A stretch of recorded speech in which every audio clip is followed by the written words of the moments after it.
Hello everybody and welcome to episode 48 of the Lookout Sir 40k podcast, a Warhammer 40,000 podcast made, produced, developed and now delivered to you, the wondrous people out there in the world. I hope you're all doing well. Obviously the coronavirus continues to torment us all, so I hope you're keeping in good spirits and also keeping safe. Joining me today, Dan, the host man, for some reason, that beat me roll, is my good buddy Phil. How's it going, Phil? Oh, I'm pretty good, thank you. Fantastic, mate. Did you enjoy the fact that it took me way too many tries to nail that this time around? It makes me feel better because that's the amount of times it normally takes me when I'm doing my videos. Fair enough, fair enough. Normally I'm a one and done kind of fella, but that time around, for some reason, I don't know why, it just sort of turned into a bit of a mess, really. So there you go. But on the topic of messes, we're joined also by Joe. How's it going, Joe? I'm good, thank you. Yeah? All right. Yeah, good. Living the dream in this, terrifying world that we occupy? I'm doing all right, actually. Yeah? Yeah. The saga of my relentless painting schedule has continued. You've done quite a lot, haven't you, Joe, in these times of turmoil? You've actually produced and/or painted a number of miniatures. I know, and it's not all Drakari. There's a couple of Space Marines in there as well. For the gram. As a bit of a palate cleanser before I go mental, and just quit the hobby altogether and painting, because you're putting us all to shame. I know, I've painted so much Drakari now that I have to paint something else. Because I'm starting to hate painting Drakari. You can't say that, Joe. Not as a host of the soon-to-be-released Real Space Raiders podcast. I know, it's like I love Drakari. That's my favourite. Of course, here we go. He's back on the corporate line. Good. I know. But you can have too much, It's like recently I packed in playing Call of Duty because I'd played it every day for like 5 hours, and it's just like I hate this game now. Exactly. I've had too much. Well, on the topic of an individual that you could never have too much of, we're also joined in this episode by the beautiful Timothy. How's it going, Tim? Hello. Thanks for having me back. It's going well. Good. Well, it is an ongoing privilege and or pleasure to have you join us. You're coming here today mostly because we're going to be talking about Tyranids today, and you, for some reason, are our in-house Tyranid expert, are you not? Yeah, apparently so. You just couldn't find anyone better, I guess. Well, that's true. That's true. We do have a limited network of people, and very few of those are interested in Tyranids. So, let's face it. I was going to say, let's face it. Why would you play Tyranids in this current meta? But because they're cool. There's clever things you can do with them, and hopefully you're going to highlight some of those things. And I know Joe's got some mad opinions, don't you, Joe? It's all about Screamer Killer. It doesn't matter what army you have for Tyranids, as long as it's got like a Screamer Killer in it, it's all good in my books. Well, there you go. Well, look, let's not get into spoiling the segment, but also just for continuing clarity, Phil tried to do a Tyranid army once, didn't you, Phil? I did, yeah. It's still on the cards. I've still got the models. I've still got that one lovely painted unit up. Although I was thinking about it recently because I was chatting to our good buddy Toke about contrast paints, and because he's actually going to do a Tyranid army as well. Okay. And I think contrast paints is a way to go, because I spent absolutely ages trying to airbrush on the skin up from black, which is a bit crazy. But I think the way to do it is just contrast paint the skin and then spend some time on the carapace. I mean, that would be the way forwards, Phil. I mean, would that not feel entirely bizarre to you to just paint an army to play with it? Well, that's what my Minotaur's army's. Oh yeah, the Minotaur's army, the one that's it's slowly getting. What has it been, like 2 months now, and you've just about finished painting 3 models? I've painted more Space Marines than you, Phil, in the last 3 weeks. I know. So you've gone through like 4 different armies. Yeah, Phil's painted 6 Minotaurs. Probably. I know. I basically had a bit of a break from painting them because I was having a dilemma about the squad markings. So, we talked about it in previous podcasts where I spent like a good week researching all the markings and stuff for them, and then I spent about another week looking at how to do marble painting on the ruins for the Inceptors flight stands, only to go and just paint them up as like a basic grey colour in the end because the marble effect didn't really work on them. How does it take you a whole week? Did it not like 10 minutes of like revision and then bam, just do it? Or do you sit there looking out of the window with your fingers steepled, just thinking really hard about it? I think there was a lot of that as well. No, I was actually about 1 or 2 days of like painting and experimenting. Probably not even that. Like a few half days, like trying things out, then getting annoyed at it, and then not doing it for a day, and then going back to it, and then trying again. And stuff like that. So it was a bit of a long-winded process. So there probably wasn't much painting going on during that time. It's much more of a spiritual journey with Phil. He sits there in a state of meditation, waiting for it to come to him, and then obviously his eyes shoot open, and he just sort of immediately has a complete sense of purpose. And then obviously the montage music hits, and then the day and night cycle rolls around as he's sitting there. And then he looks up after 6 days of, triumphant hard work and painting and goes, "Look, a single eye lens on this space marine has been painted." Pretty much. I was trying to find, when you were talking about this on one of our various chat groups the other day, I was trying to find a gif of Rimmer when he was sent off to a planet for 600 years. Was that Rimmerworld? The Rimmerworld one, where he was literally like, 600 years? I'm not the Robinson Crusoe type. I won't have finished planing the wood. And I was like, that'll be Phil in the situation. Oh, exactly. Yeah.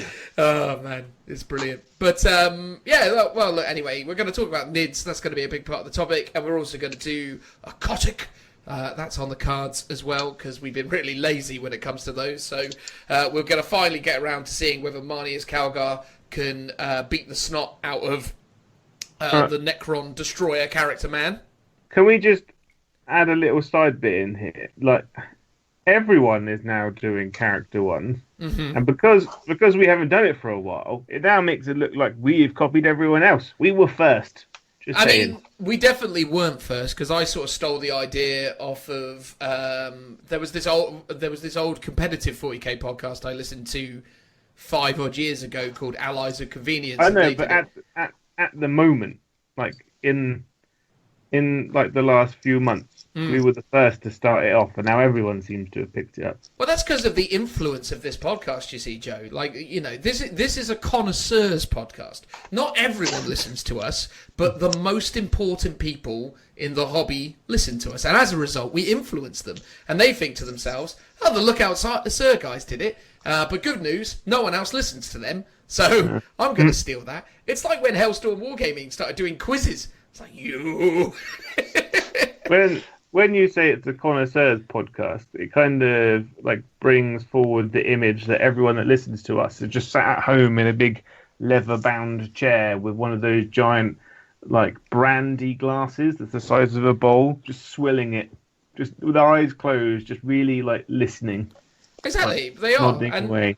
And God bless them for it. That's the sort of audience that we wanted to cultivate here on the Lookout Sir 40k podcast. We're all about the elite 1% of the Warhammer 40,000 world. So if you are listening to this podcast, which you will be, because obviously you've just heard me say that, you are amongst some of the most elite 40k players and or enthusiasts in the world, because that's how I justify all of this.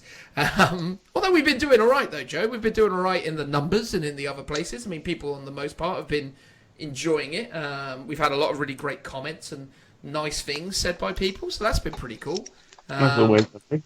I mean, you wouldn't know because you don't get involved in any of the social media, because your role for some reason is just to turn up and be heard. But that's what superstars do, and that's what we're here for. Well, in the ongoing topic and or segment that we like to do in the introduction piece, and talking about our ongoing, success and fame. Anyway. So famous. I'm like the Mariah Carey of the group. Are you the Mariah Carey, are you? Yeah. You're going to go off and have a serious drug problem. Yep, and then when I turn up, I'm like, I want fresh puppies in my room every day. That's it. And then you're going to rekindle your career by a stint in I'm a Celebrity, Get Me Out of Here. Yeah, and then I'll sing the national anthem out of key. Brilliant. Beautiful. I may have gotten Mariah Carey confused with Kerry Katona there as well. Oh, Yes, not I the think Kerry yeah. Katona. I think you are definitely the Kerry Katona. That is. If can there see it was now. any personification of you, Joe, it's definitely Kerry Katona. She's like a failed Iceland mum. You don't want to be one of those. She's not a failed Iceland mum. Well, she's probably on every reality show going, so in that respect, you are her. Yeah, exactly. You're whoring yourself out for media attention, mate. Yeah, I suppose. Yeah, I guess I am Kerry Katona. Yeah, she had her good days though. She did. Yeah. I suppose that's the thing. You're riding high in the good Yeah. Kerry Katona years right now. I'm at like the page 3 Kerry Katona stage. It's when it goes beyond that we've got to worry. I love the fact that you have isolated the highlight Wait. of her career as the page 3 year. That's like the beginning of her career as well. Yeah. I thought getting on Loose Women or something would be your highlight. Was she on Loose Women? Was she? She was at some point. I'd go on Loose Women. That'd be all right. Yeah. I have to admit as well, though, just for a sanity check, because obviously I don't know that much about Kerry Katona. I did just look her up to make sure that she's not dead. Otherwise, all of this would have seemed very insensitive. I've literally just done the same on her wiki page. I'm just seeing Joe's career in front of me. So he starts off as like in a girl band, and Yeah. then goes on to like Loose Babe. Women as a panelist. Yeah, so that's going to be the Loose Women is definitely the Stracari podcast he's doing. Yeah, that's definitely it. Then it's I'm a Celebrity, Get Me Out of Here. So So that'll be obviously- when he starts working for Boxy. Yeah, starts tanking it. Then Dancing on Ice. Oh no, Dancing on Ice is definitely Boxy. that's Oh, that's okay. definitely when he's in Boxy territory. Working with Boxy is definitely Dancing on Ice. And then just to jump to the end, we'll do Celebrity Big Brother and then Celebs Go Dating. Oh, who knows where that could be? I suppose maybe that could be. Maybe I'm a Celebrity, Get Me Out of Here as his appearances on Winters, and then Yeah. So there we go, Joe Katona. Who would have thought? Yeah. Anyway, That's going to be the name of my next succubus.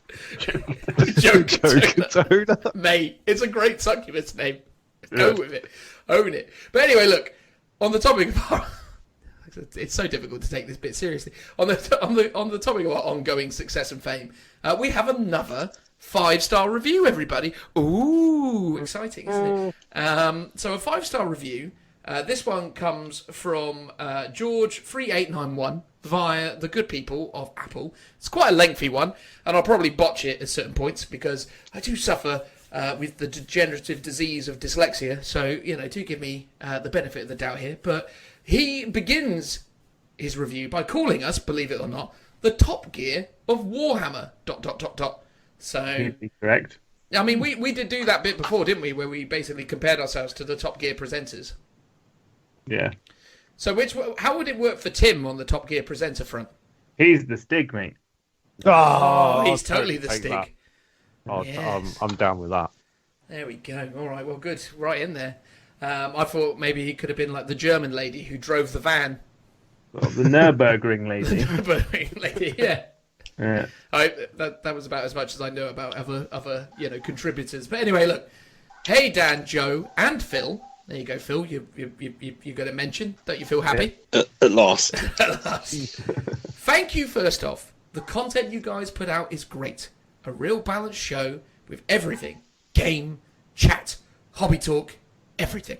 He didn't say everything again. I just added it for comedic effect, and I'm sure you all laughed. And again, obviously, for those of you who understand that my attempts at comedy are just references to TV shows, that's from the show Extras, where he meets a fan. Anyway, sorry, moving on. Law and most recently rounded and fair reviews of GW's latest releases. Look at that, Phil. Rounded reviews of the latest releases. He doesn't think I'm slagging off Blood and Glory unnecessarily, or whatever it's called. What's Blood and Glory? I don't know, that really awful CG animation. they Oh do. yeah, I'd kind of erased that from my memory. But What's carry it on. called again? Is it Blood and Glory? It is Blood Yeah. and Glory. Yeah. Awful. You're kind of the middle ground between Vanguard Tactics, which, Joe will be working for soon, and Lawhammer. Woo!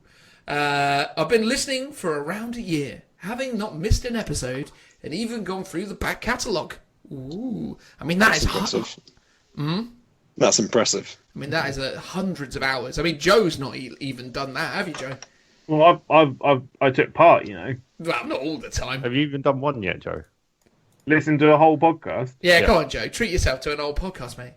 Oh, the one where I locked myself in a room with your dad. That seems like a good one. Yeah, well, that was the Winters episode. I think that's episode 25. Go back. I'd probably be better off listening to one that I'm not in, because then I hadn't taken part of that one. Well, fair enough. Anyway, he says, I wanted to leave a review because in recent times I've found myself alone. And your weekly content has been a great help. You're likely the Top Gear of Warhammer. 3 blokes just chatting and laughing and sharing a passion for small toy soldiers. The humour has had me laughing out loud, and the content has been engaging and informative. Especially, Phil, the Krieg episode! Hey. There's always one, isn't there? There's always Huzzah! Huzzah! Told you it was popular. I mean, you say it's one. It's one of many. The problem is that you've now justified Phil's entire argument for that section. We were like, oh, it's going to be all right, snore fest. Now, someone's come along and said they enjoyed it, which means it's only going to trigger him and push him on more. Well, I mean, we could definitely do more Krieg segments, I suppose. But, I mean, it was probably a popular episode. I think we can agree. I think it's reasonable to assert. More than the Drakari episode. That is factually correct. And then for no reason at all in this, he just laughs in the middle of a sentence. So he hasn't actually put any grammar in here to break it up. It literally reads, the humour has had me laughing out loud, and the content has been engaging and informative. Ha ha! Is that because we're not actually informative? Well, maybe. Maybe while he was writing this, he was looking for something, and he found it at the same time. Yeah, it's true. Although that would have been aha as opposed to ha. Or a huzzah. Oh, yeah, maybe just misspelled huzzah. There you go, dictated by Siri or something. You've all joined me on many walks and bike rides. I mean, I definitely haven't. I am a fat man these days. But at least the podcast gets more exercise than we do. Well, thank God. Even during my morning yoga. I mean, I have definitely not been with many people during morning yoga in recent years. Something about listening to you guys helped me find a real flow and energy to practice. So a huge thank you to you all. Even if you don't do as much as Dan. See? Recognizing. Lies. Looking at you, Joe and Phil. Keep it up. You're helping more people than you probably are aware of. George.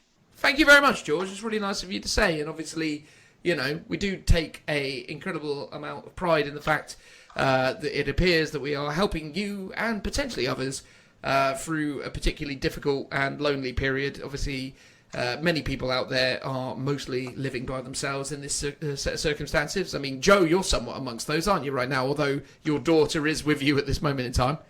Oh, yeah. My partner's gone to stay with her friend for a week. I kind of wish it was a little bit longer, you know. I feel like... Let's hope she doesn't listen to this. She doesn't listen. Sometimes she likes to listen to it with her friends when they're drunk and they need a laugh. It's like they're saying silly words. Goblin, elf. Well, she sounds like a delight, mate. Well, a real keeper. She's cruel. She is cruel. So I've enjoyed my peace and quiet, and I've really got a lot more done this week because I don't have to watch terrible television. But do you have a thank you that you would like to give to the gorgeous George, Joe? All right, then. I can do this. Thank you, gorgeous George number 1. You have displaced the original gorgeous George with your kind words, and we like kind words, so thank you. And I hope that in the future, like it will bring you joy and happiness whilst you're doing your yoga and elevate you to new levels of stretchiness. And maybe what we could do is we could get you on and we could do like a health and fitness one, and we could do yoga together. You could lead a yoga class of me, Dan, and Phil. We'll get Tim in as well. We'll do some stretchiness together. Just a bunch of dudes getting sweaty, you know. So you would definitely spend too much time with Boxy now, mate. Listen to this. Health and fitness. What you on about? No, don't butt in. Oh, sorry. Thank you, man. Thank you for being brilliant and amazing. Continue to listen, because we do it for people like you. That you're great, even though you think that Phil's episode was better, but that's okay. Just don't say it out loud again. It just drives him on. So, Exactly. It's like he hadn't even listened to the Joe show. I know. Like, that was never to be. We should delete that from the annals of time and history. But that's fine. Thank you. And I look forward to our potential, like, Spartacus kind of shower yoga session. That was very sincere, Joe. Genuinely, though, George, that was probably one of the nicest reviews we've had in a very long time. So I additionally, sincerely would say thank you for that. That was really great of you. Much appreciated. Phil, do you want to expand? Well, exactly. Thanks very much for enjoying the Krieg episode, especially. But thanks for your kind words overall. It's very nice. I think we all appreciate it when someone, makes the effort to sort of write to us. So, yeah, thanks very much. There you go. Brilliant stuff. All right, guys, look, we're going to talk about Tyranids, and then we're going to do the KOTC, and then we're going to call it a day. So who knows how long this will end up being. The intent is that it won't be that long, but that seems to be... a challenging prospect these days. But let's see how we get on. We're going to get on with it now. Tim, do you want to do the transitional noise? What is this madness? That's not the transitional noise. It wasn't even close, was it? Although the transitional noises. The transitional noise could be whatever you want it to be, Tim. Well, that's what I did, a transitional noise. And All right, that was fine. what I mean, Joe, seeing as you're giving it the big one, why don't you do one? Yeah.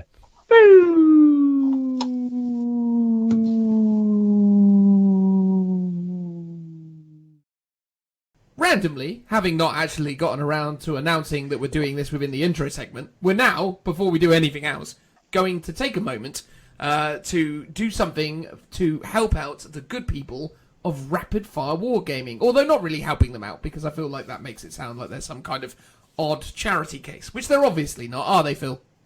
Oh, no, not at all. They're lovely chaps. Lovely chaps. They're probably bigger than us, I imagine. I mean, that's probably not too hard these days, is it? Yeah. I mean, pretty much every upstart with a YouTube channel seems to outperform us these days. I know. Well, we should be the old sabotage. What we want. What we need to do, you see, we need more battle reports. That's what we need. That's what the people love, don't they? They love their battle reports. I'm doing the battle reports, but with other people. I know, right? I know. Bloody Joe. I've forgotten Joe Katona there. Joe Katona. Going out or going off to I'm a Celebrity. Yeah. Monstrous. It's a luxury life I lead. Wow, exactly. Well, there you go. Stay safe.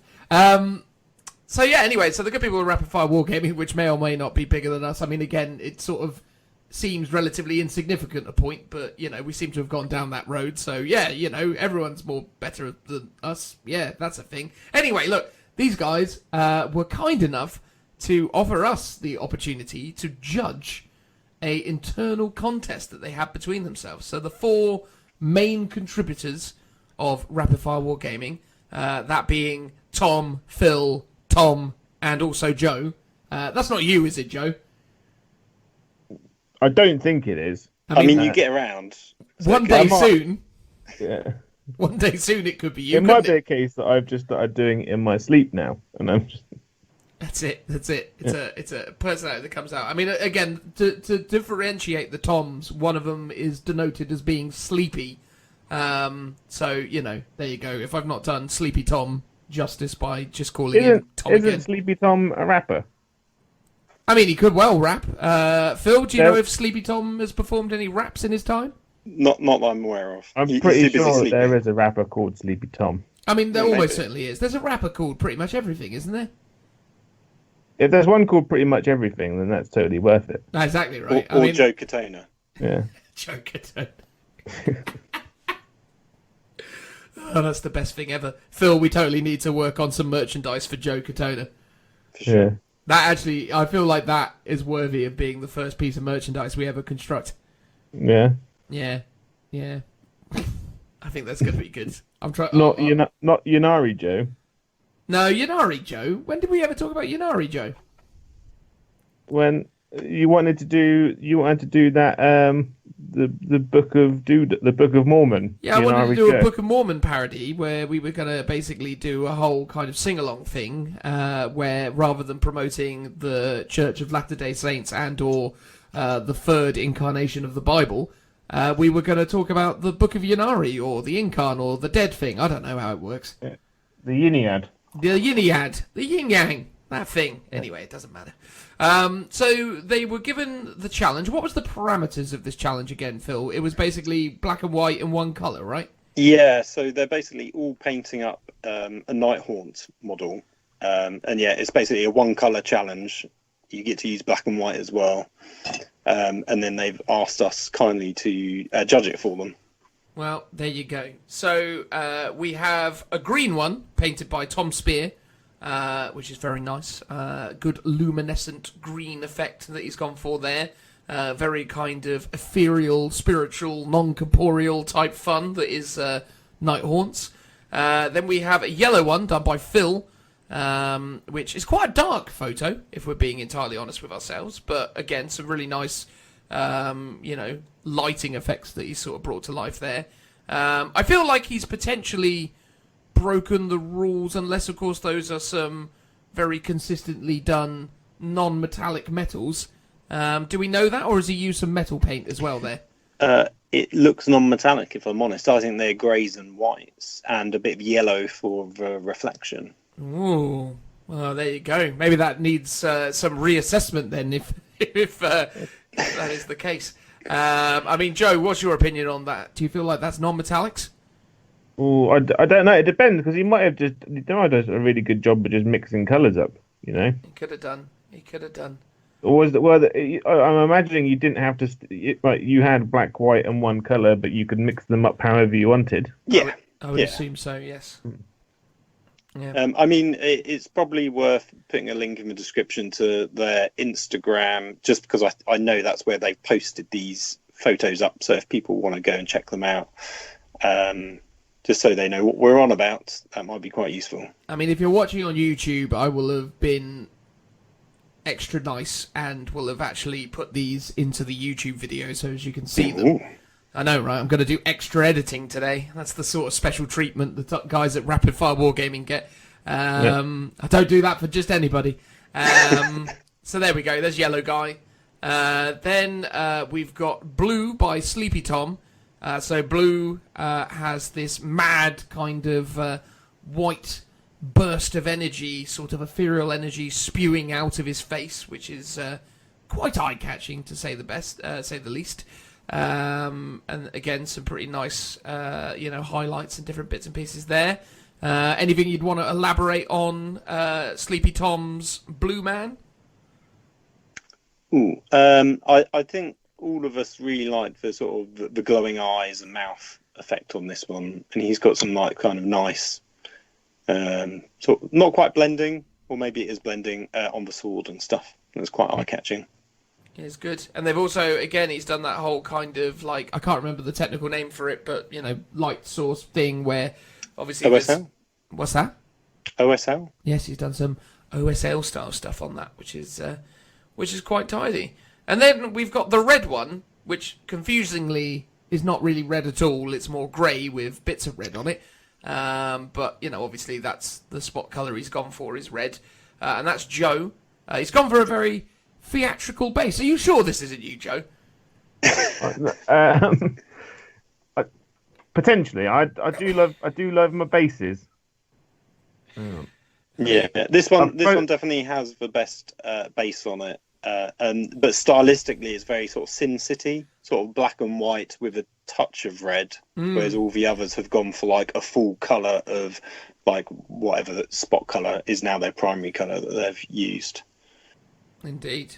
I mean, again, I'm guessing that's some kind of, like, dead tree that he's gone for in the background there, and then he's gone for it kind of floating around on some other kind of organic surface, because there's that weird, like, hole in the base towards the bottom right. Yeah. And obviously he's chained down to the ground. Maybe he's having to carry this stuff around like Homer Simpson when he joined the Stonecutters. Detach the stone of shame, attach the stone of triumph, And so it goes. But which of these do we think is the best? Phil, do you want to do the honours and announce our overall winner? Oh, yes, thank you very much. Should we have a little drum roll? Yeah, sure. I mean, I'll add that in post-production. So, yeah, okay. Drum roll, please. So the winner is Tom Sleepy Danvers, which is the blue one, if you're listening at home. There you go. Tom Sleepy Danvers and his blue one. What was it, Phil, that made that the winner? I think we all agreed it just had a really good look. I think the glowing face is the thing that sold it as being like the most eye-catching thing, and just like really good quality. I mean, they're all really good. It was quite difficult, I think, to decide between all of them, but that's one we all kind of landed on as the best.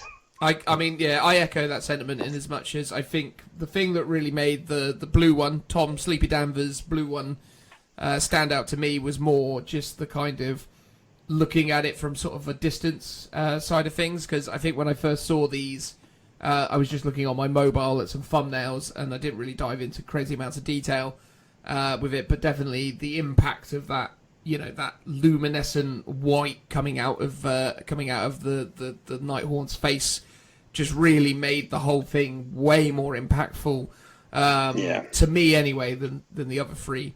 It's funny actually, because again, as we were kind of saying as we were looking at this is actually now the first time where I've properly looked at the yellow one, and I think when you actually appreciate that he's done some nice work with non-metallic metals and the level of depth that he's achieved with that yellow, he was definitely a close contender, it's fair to say.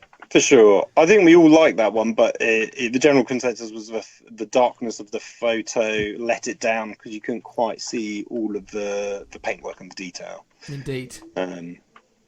So, Joe, do you have anything to elaborate on there? No, I chose the blue one. I sort of, like no offense to the other guys, but I think it was the most had the best technical painting skill on it. I think, from looking at the pictures, I thought that showed the best use of like different techniques. Plus the glowy mouth is incredible.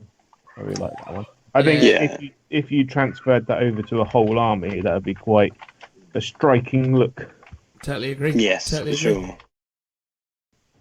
So okay, cool. Well done, Tom. You are the winner. I don't necessarily know what exactly that entitles you to, but well done on winning. Do we know, Phil? Is he going to get something for this victory?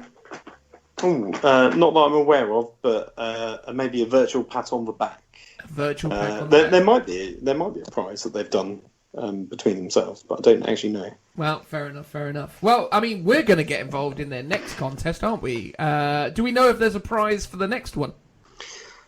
No, I don't think there is for this one. Oh, Lord. Just for honour of being able to win it. All that effort Joe's already put in. For nothing, Joe. Nothing! Well, that's totally worth my time. But I'm doing the model to fit in with my wild stallions anyway. That's cool. So yeah, should we talk about the theme for this one? We should do, really. Yeah, it only makes sense that we actually cover off the theme. Phil, do you want to talk us through the theme? Yeah, so it is only in death does duty end. So that's the theme. A bit Dreadnought-esque, but I checked it doesn't have to be Dreadnought related. So anything to do with death and duty, I guess. So Joe, understandably, has already taken to work making someone with a flag, right, Joe? Yes. I spent about 2 hours the other night after hearing about it, kit bashing and converting up a chaplain with a flag. So, because obviously what Joe heard when, only in death does duty end, he went, flag, is it? Yeah, flag. Oh, yeah. I can do flags. Have a flag. Well, I was like, oh, Dreadnought. And then Phil was like, I'm going to do a Dreadnought as well. I was like, fine, I'm not doing a Dreadnought. You've ruined it for me. So, Phil, you're doing a Dreadnought? Well, no. My choice, my initial thought was I've got to do something for my minor tools to stay on track with getting them done. So I was originally thinking I've got Dreadnoughts, I could do that. And then, without telling Joe, I was thinking I've got a banner guy that I might do. And once again, Joe is just forever copying me without him ever knowing what my ideas are. Yeah. So we're just in sync, like two women. Yeah. Although I'm probably going to change mine now, not because Phil said that he's going to do a flag, but also because I made the choice that I'm going to do my army all Primaris, whereas I've used the Lamartie's model for this chaplain. I thought the majority of your White Scars wasn't Primaris at all. It wasn't at all, and then I just kind of was like, I was painting them, and I put the non-Primaris models next to the Primaris models, and it's like they just look really silly. Old school Marines are just little diddly widdly guys, whereas Primaris Marines are really nice to convert, and they just look cooler. The models are way nicer. So like, I need to get hold of a unbuilt Primaris chaplain model and an unbuilt the Space Wolves Wolfguard battle leader guy. Oh yeah. I have an unbuilt Space Wolf battle leader, Joe. Well, I'm probably going to get one from Helix before I go. I don't have to worry about driving for 3 hours and getting caught by the police. There you go. Before you go, Joe, where are you going? Well, I'm leaving Triple Helix to Grasses New. Oh my God! Breaking news. And I'm leaving them to go and work for Foreground instead. The terrain people. There we go. Look at that, Joe Katona on the way up. I know that's my departure from the Sugar Babes. That is. Now you're going solo. Is that what you're saying? Yeah, that's what I'm doing. Quite exciting. Yeah, I need to. I've got a major conversion idea for this new chaplain Bannerman guy. Fair enough. Yeah. I just got the feels like now that we've kind of gone public with the fact that you're going to go and start working for Foreground, like we should probably talk about that slightly more. But I mean, what more is there to say? You're basically going to be some kind of weird social influencer man for him, aren't you? Well, yeah. So I'm gonna like the first 12 weeks is mainly going to be training, like learning and all that kind of stuff. Standard as you do, and then after that, I hopefully have my own recording studio. Ooh! And I'll be doing all the like the battle reports and tutorials for them. So this is going to be your solo record. It will be, yeah. This will be this is the quiet before the storm, and by the storm I mean the debilitating drug addiction. Absolutely, I imagine it's coming, mate. It's coming. Yeah. I mean, just because everyone talked about what they're doing, my idea at the moment is to create some kind of weird image of a smashed up land speeder with a dead Space Marine trapped inside of it, and then the other one marching forwards carrying a heavy bolter that he will have just ripped free from the wreckage of his land speeder, seeking revenge on his fallen brother. That's my idea. I like you going for like full-on diorama. Well, I just thought, why not? I bought a plinth the other day. That came in the post. £6 for a trophy plinth off of Amazon. So that's nice. I've got some modelling clay that's turning up today. So that will enable me to kind of create some texture to the base. And I've got loads of land speeders because for some reason I went to Forbidden Planet months ago when the Land Speeder Conquest was in, and decided for whatever reason that I'd buy 9 issues of it. Because I'm cool. Weren't you convinced that Land Speeder Army was super viable? I mean, I still am in so many ways. It's just, again, it's a matter of time and whatever. But yeah, I'm just going to build a Land Speeder. Plus, I've got all the Dark Angels bits that you need for the Raven Wing. Yes, I would very much like that, please. But yeah, I'm going to build a Land Speeder and then smash it with a hammer. Ooh. That's going to be the approach. And then I'm going to take the bits that are smashed off and stick them down on the floor, and then do some weird green stuff modelling of Space Marine arms, so as they're all like smashed up and looking horrible, kind of spewed out all over the place as their limbs have flown free of their bodies. Lovely. That's the method. But there you go. Obviously, if any of you guys are in any way curious and would want to check out the lovely work that the good people of Rapid Fire Wargaming are doing on a semi-regular basis. They've not had a huge amount of updates, have they, lately, Phil? What with the whole lockdown situation? Yeah, it's been a while since I've seen them do... I don't know, actually, they've done a couple of videos where they've just been discussing their armies and like doing a little army showcase, which I don't know if they've just done because of lockdown or they'd already done them and they'd come out during lockdown. I think they might have been doing it during. Yeah, I saw that they are doing a few army showcases, but they are predominantly a battle report YouTube channel, aren't they? So I guess they've also got a website where they actually where it's more blog style, and they've done a couple of like really good tutorials. Like one of them is all about making resin water effects for your bases, which is really cool. So yeah, if you want to check out Rapid Fire Wargaming, you can find them on YouTube by just typing in Rapid Fire Wargaming, and I imagine if you Google that same series of words, it will also appear in their website form. But if you want to, there's a link below, so check them out because they're nice guys. They're fans of the show, and we're fans of them, so here we are, cross-pollinating, helping each other out. We should have a battle royale. That's what we should do. We should have a battle royale. We did talk about this in sort of January, February time, and unfortunately all this stuff's happened since, which means we can't do it. But hopefully once we're allowed to socialise again, that will be something we can do. There you go. Make it so. Well, look, anyway, there you go. Look, Rapid Fire Wargaming, thank you very much for allowing us to judge your contest. Hopefully you are pleasantly surprised and or in agreement with the result. For those who didn't win, apologies. And that's it, guys. We're going to now move on to the next segment of the show, where we go through Tim and the Tyranid Codex, or rather, we go through the Tyranid Codex with Tim. We're not going through Tim. That would be a bizarre set of events. That's a very different kind of program. Absolutely. All right, guys. Transitional noise. Woo! Welcome back, everybody. In this part of the podcast, as was advertised, we're going to be talking to Tim about Tyranids. Timonids, I was going to call them for a minute there, Tim, but obviously Tyranids is the correct name. Is that not accurate? That is accurate, now. There you go, there you go. So for whatever reason, you have been singled out from the, hundreds of thousands of potential applicants as one of the finest Tyranid players in all the land. Would you agree with that statement, Tim?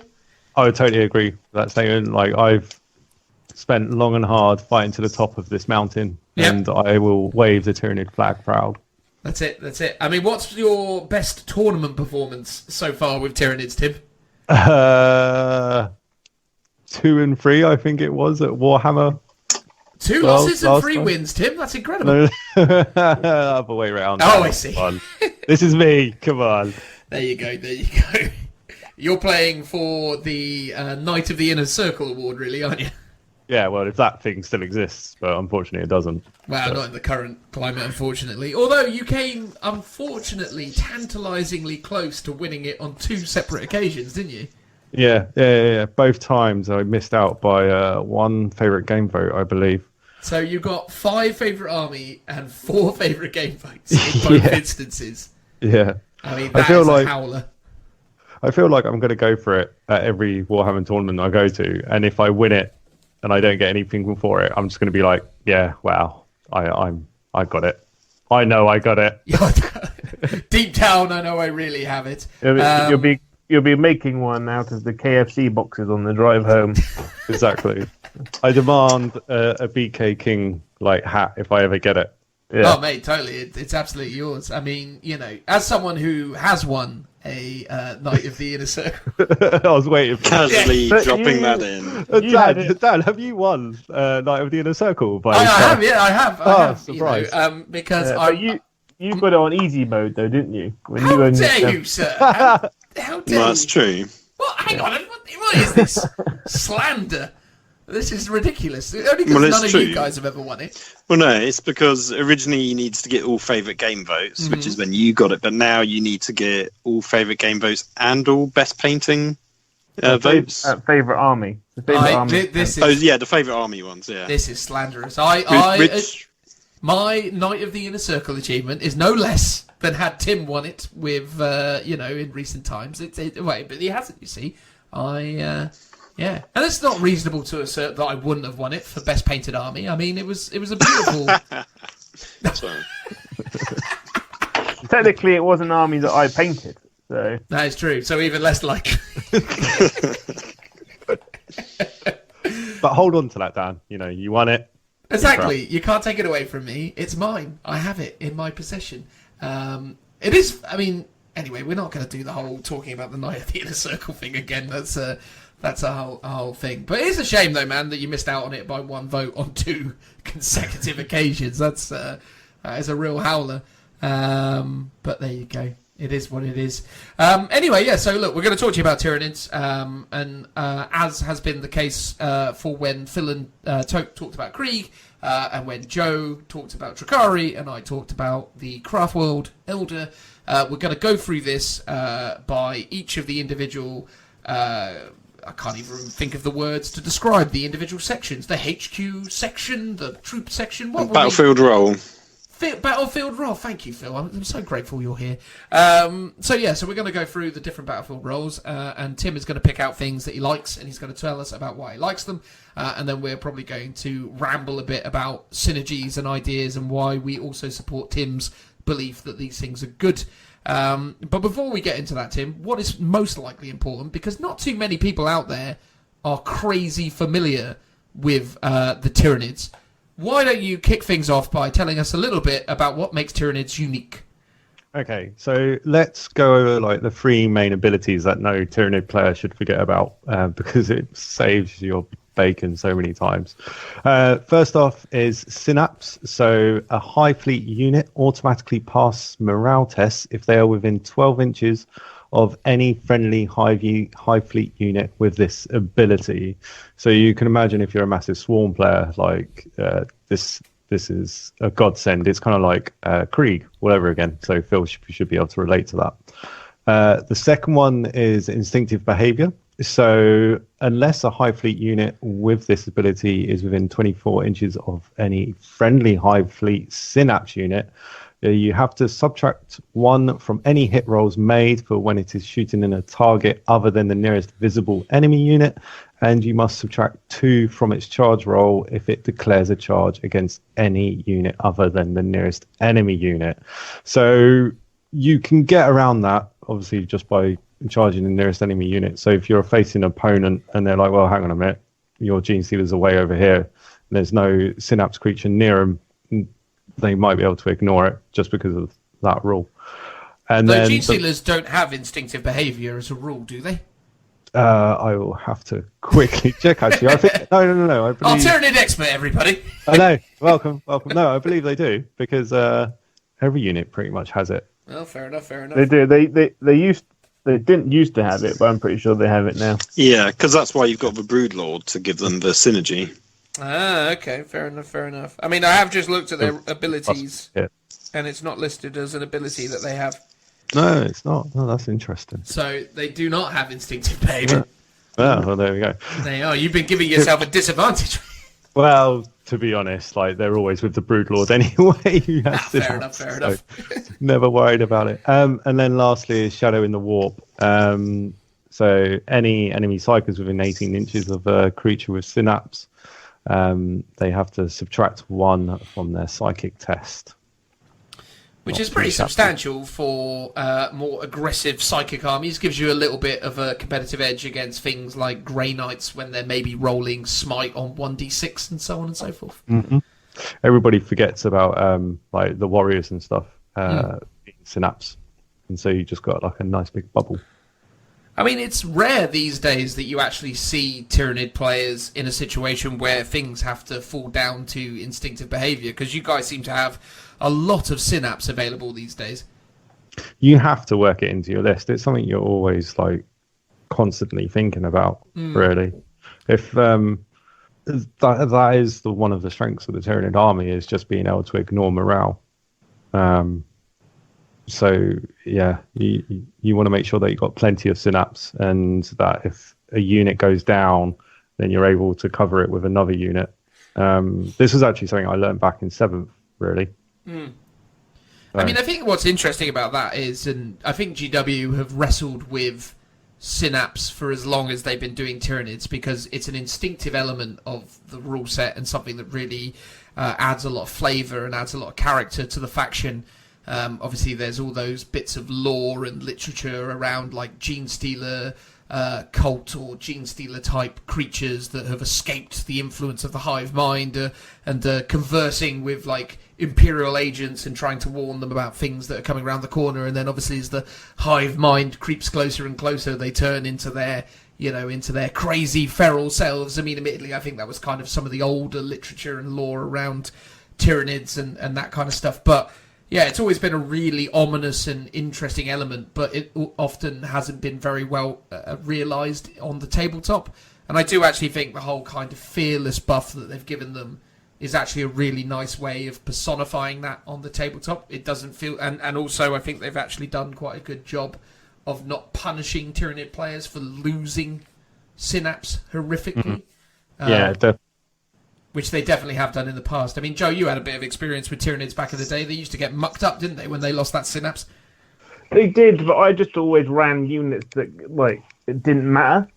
So my armies always just had, like, 2 or 3 hive tyrants in it, loads and loads of warriors, loads and loads of hormagaunts, and then nothing but screamer killers, carnifexes, because the whole army just moves towards you anyway. It was just a very single-minded army. So if you failed your synapse, you're like, well, my hormagaunts and my carnifexes will be running at you anyway. Yeah.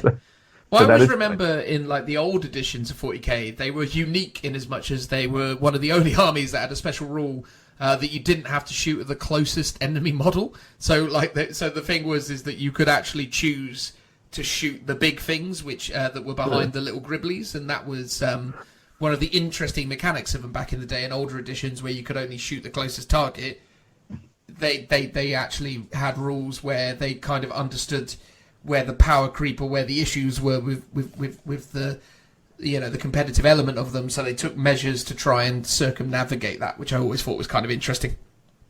Yeah. But there you go. Well, it's an interesting series of abilities. Obviously, like everything in modern 8th edition, these guys have variants of Hive Fleet adaptations. Did they add new Hive Fleet adaptations in their Psychic Awakening Blood of Baal book, or did they not get any of that? They kind of did. You basically got to make up your own Hive Fleet adaptations, so you get to pick 2 from like a long list of things. I won't go into great detail with it. I won't go into great detail, but you can do some funky things, and I think people should take a look at them, just because, as it'll become clear later on, like everybody's expecting the Gene Stealer threat, and as a Tyranid player, you need to kind of start thinking outside of the box, I believe, and trying to come up with new synergies. If you look at like last year's tournament lists of just pure Tyranids, so no Gene Stealer cult, just pure Tyranids, it was always like a pack of Gene Stealers and a pack of Hive Guard, for good reason, but it's time to mix it up. Time to mix it up. Time to get creative. What's your favourite 2? Out of the Psychic Awakening stuff? Yeah. It's always in pairs, isn't it? Yeah. So the first one is one where you actually regenerate a wound every turn.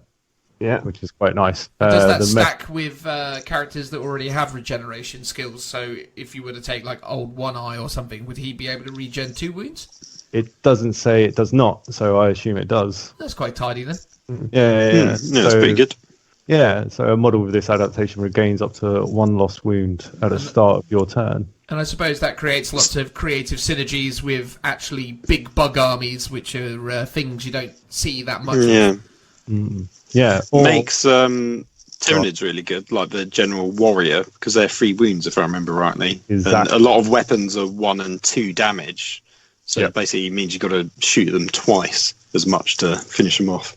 Yep, exactly. And keep hold of that note as we chat later on. Ooh. And then the second one is it's not great, but it's the best one. Just the nature of how units work is when a unit with this adaptation advances, you can re-roll the advance roll. Oh, so that's nice. So you're essentially rolling 2d6, pick the highest. Yeah. Although you wouldn't be able to do that because you'd obviously... No, it's not exactly like that. No, Because obviously a re-roll is not quite as good as roll 2d6, pick the highest. Yeah. But it is a free reroll at the end of the day. Yeah. I mean, when you fluff it and roll that one, the opportunity to re-roll that is pretty big, isn't it? Yeah, and like Tyranids are a CP heavy consuming army. I found through like my playtesting over the years. You can never have enough CP. With that ability, do you have to re-roll both dice, or do you get to re-roll one or both? Well, for the advance, you just roll your advance. Oh, sorry, it's advanced. Sorry, I was thinking it was charge. No, just advance. Oh, so it doesn't do charge as well? No, just advance. Yeah. But still, I mean, they're still pretty reasonable. I mean, you were saying before about the CP appetite of this army. What are you mostly spending command points on then? So you're normally spending command points of... Let's take your standard Tyranid army. So let's just assume you've got your Gene Stealers in there, and let's just assume you've got your Hive Guard in there, and let's assume you've got your Exocrine. You're spending your CP on making your Hive Guard shoot twice at the end of the shooting phase. You're spending a CP on making your Gene Stealers move and advance again, and then obviously after the Swarm Lord's done his bit as well. And then you're possibly spending CP to increase the damage of your Exocrine. Makes a lot of sense, mate. Makes a lot of sense. Yeah, but they're all, I believe, to make the unit shoot twice is 2 CP, and it's the same for the Exocrine as well. Mm-hmm. So if you've just got a pool of 8 CP, 9 at a push, if you're doing like the 3 different formations, you'll go through them quickly after you take into the fact of re-rolling that odds charge or re-rolling that odds wound or stuff. Makes sense, mate. So shall we move on now and talk about your chosen HQ choice? Yes. So something to kick it all off that nobody would expect. The Tyranid Prime. The what? Yeah, I know, right? The one and only. There's a Tyranid Prime? There is a Tyranid Prime, probably your cheapest HQ choice at base cost, coming in currently at 74 points. The reason I've picked this guy is because of one ability, really, and that's his Alpha Leader ability. So he can basically add 1 to hit rolls for all High Fleet Tyranid warrior units that are within 6 inches of him. And of course comes with Shadow in the Warp and Synapse. You can kit him out as any other warrior as well, but you can also give him an artifact. To be honest, I would probably just give him the good old Death Spitter and Lash Whip and Bone Swords, and leave it at that, really. He doesn't need to be much more than that. Which moves me on to my next unit, and this is why I picked the Tyranid Prime was for the Tyranid Warriors. So you're moving straight into troops. You're treating this as a double act. Although you haven't taken the time to tell us about the stat line of the Tyranid Prime. I have not. I apologise. It's all right, mate. It's all right. You know, you're fresh out of the blocks here. It's understandable. You know, you got to do the patter. Got to tell us what it is. Okay. Let me do that again. All right. You backtrack into it. No, you're not going to do it again, mate. We're just going to keep this in as part of the flow. Don't you worry. Oh, that's all right then.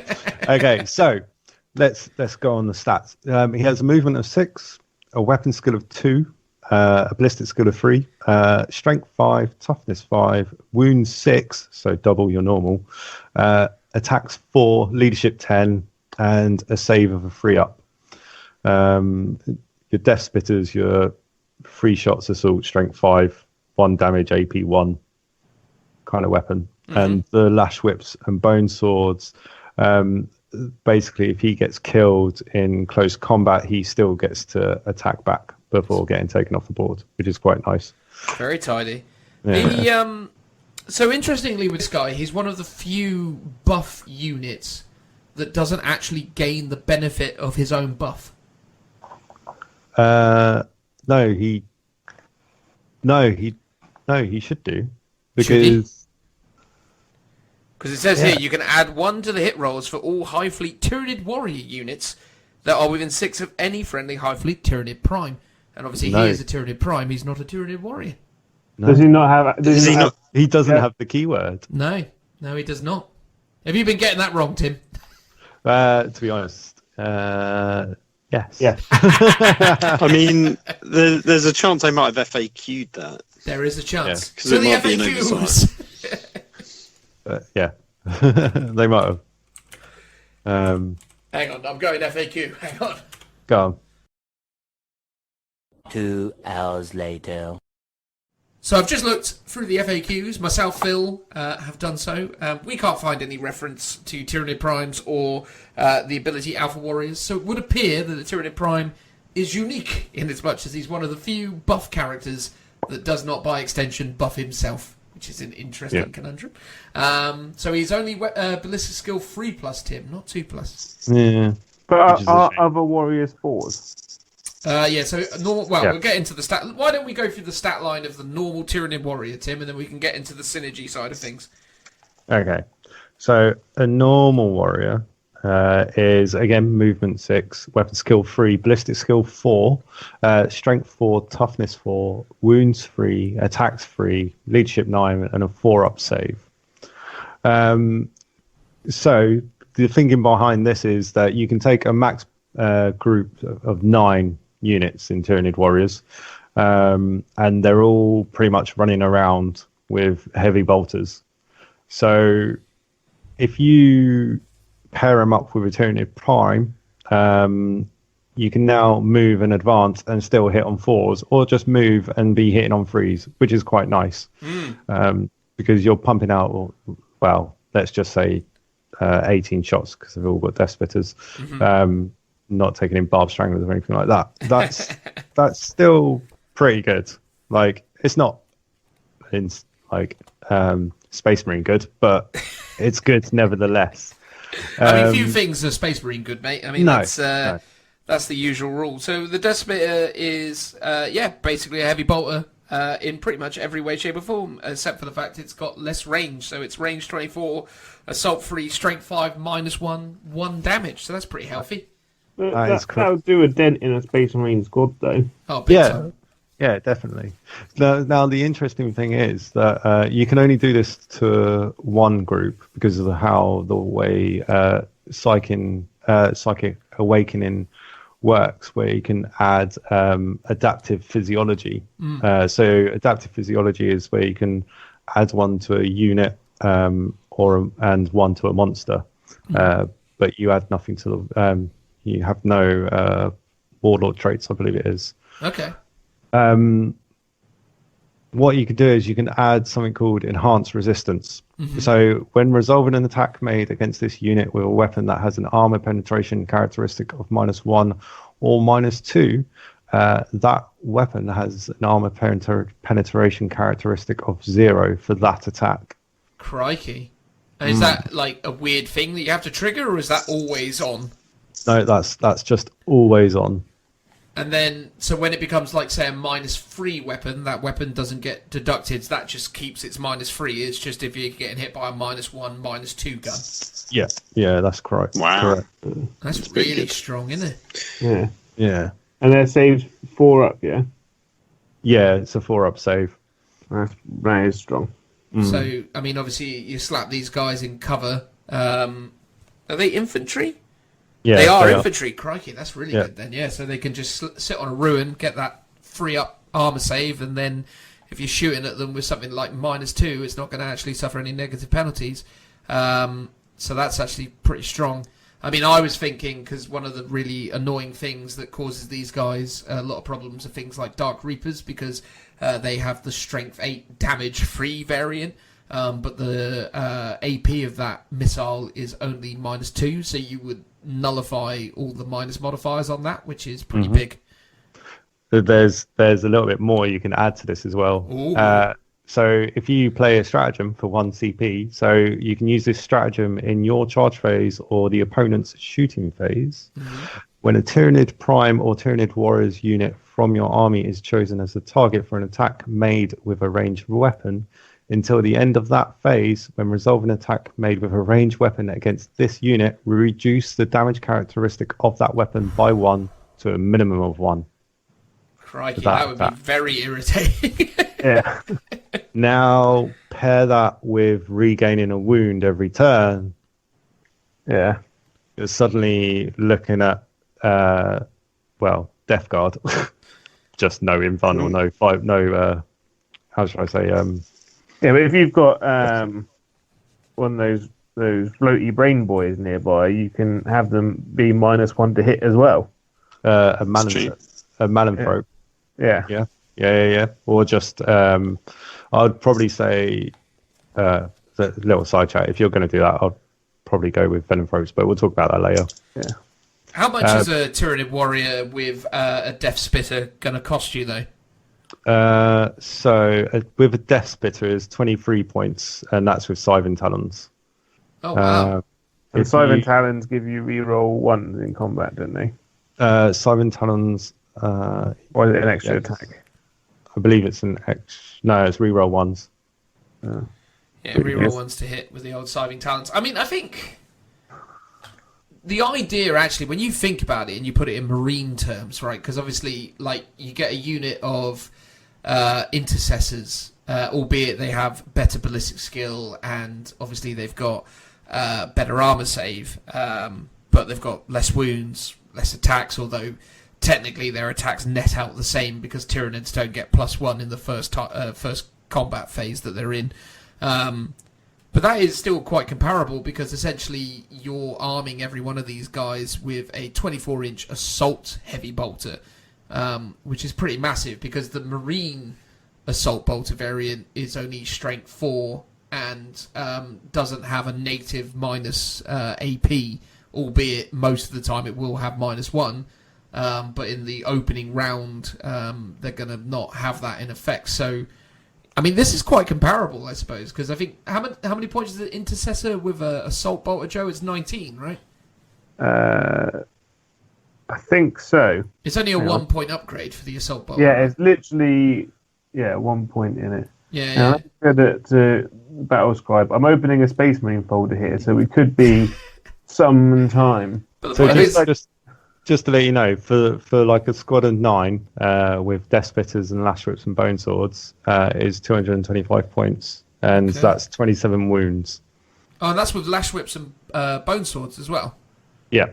Do you think it's wise to take all Lash Whips and Bone Swords? What does a Lash Whip and Bone Sword do? So it's only 2 points for a Lash Whip and Bone Swords. And the point is that, well, the weapon is range melee, type melee, strength user, AP2, 1 damage. If the bearer is slain in the fight phase before it makes its attacks, leave it where it is. When its unit is chosen to fight in that phase, the bearer can do so as normal before being removed from the battlefield. So it's just quite nice to get your attacks in still. Instead of just like removing your models from the board and not doing anything. I mean, that is super good if Space Marines like charge you. But then it's like, so 10 intercessors with auto bolt rifles is 180 points. Oh, so it's 17 points for a Marine these days, isn't it? I forget that. Yeah, they are crazy cheap. Oh, they are ridiculously cheap. I mean, because I guess obviously as well. I mean, because have Tyranid warriors had any points reductions over the years, Tim, or have they pretty much remained static? I think they've pretty much remained static. And that's really interesting, isn't it? Because obviously the intercessors have had points reductions after points reductions. They started at 20 points a model, and now 17 points a model, and they're better than they've ever been, which seems reasonable. But then Tyranid warriors have like a strength 4 assault free gun basic. Yeah, they do. Yes. Yeah, Devourer. The Devourer. Yeah. But you are getting an extra wound with a warrior. That's I suppose, but still. I mean, honestly, Tim, if I was trying to sort of talk through slightly more optimizing ways of approaching this, I'd probably say that you could do with taking maybe 4 lash whip and bone swords out of the unit. I know it only means 8 points in the grand scheme of things, but you never know. If you do that across a couple of units, it could make for another adaptation or a better gun somewhere else. Or because the thing is you're paying for an upgrade there that you're probably not always going to utilize. I mean, obviously, if you're going to charge these guys across the board, you've got to assume that you're going to take some casualties along the way.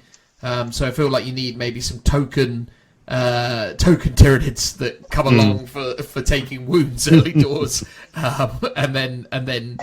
Yeah, because it's like with assault, it's the assault squad logic, right? You don't want everything in your assault squad to have a Thunderhammer and Storm Shield because it's just a waste of time.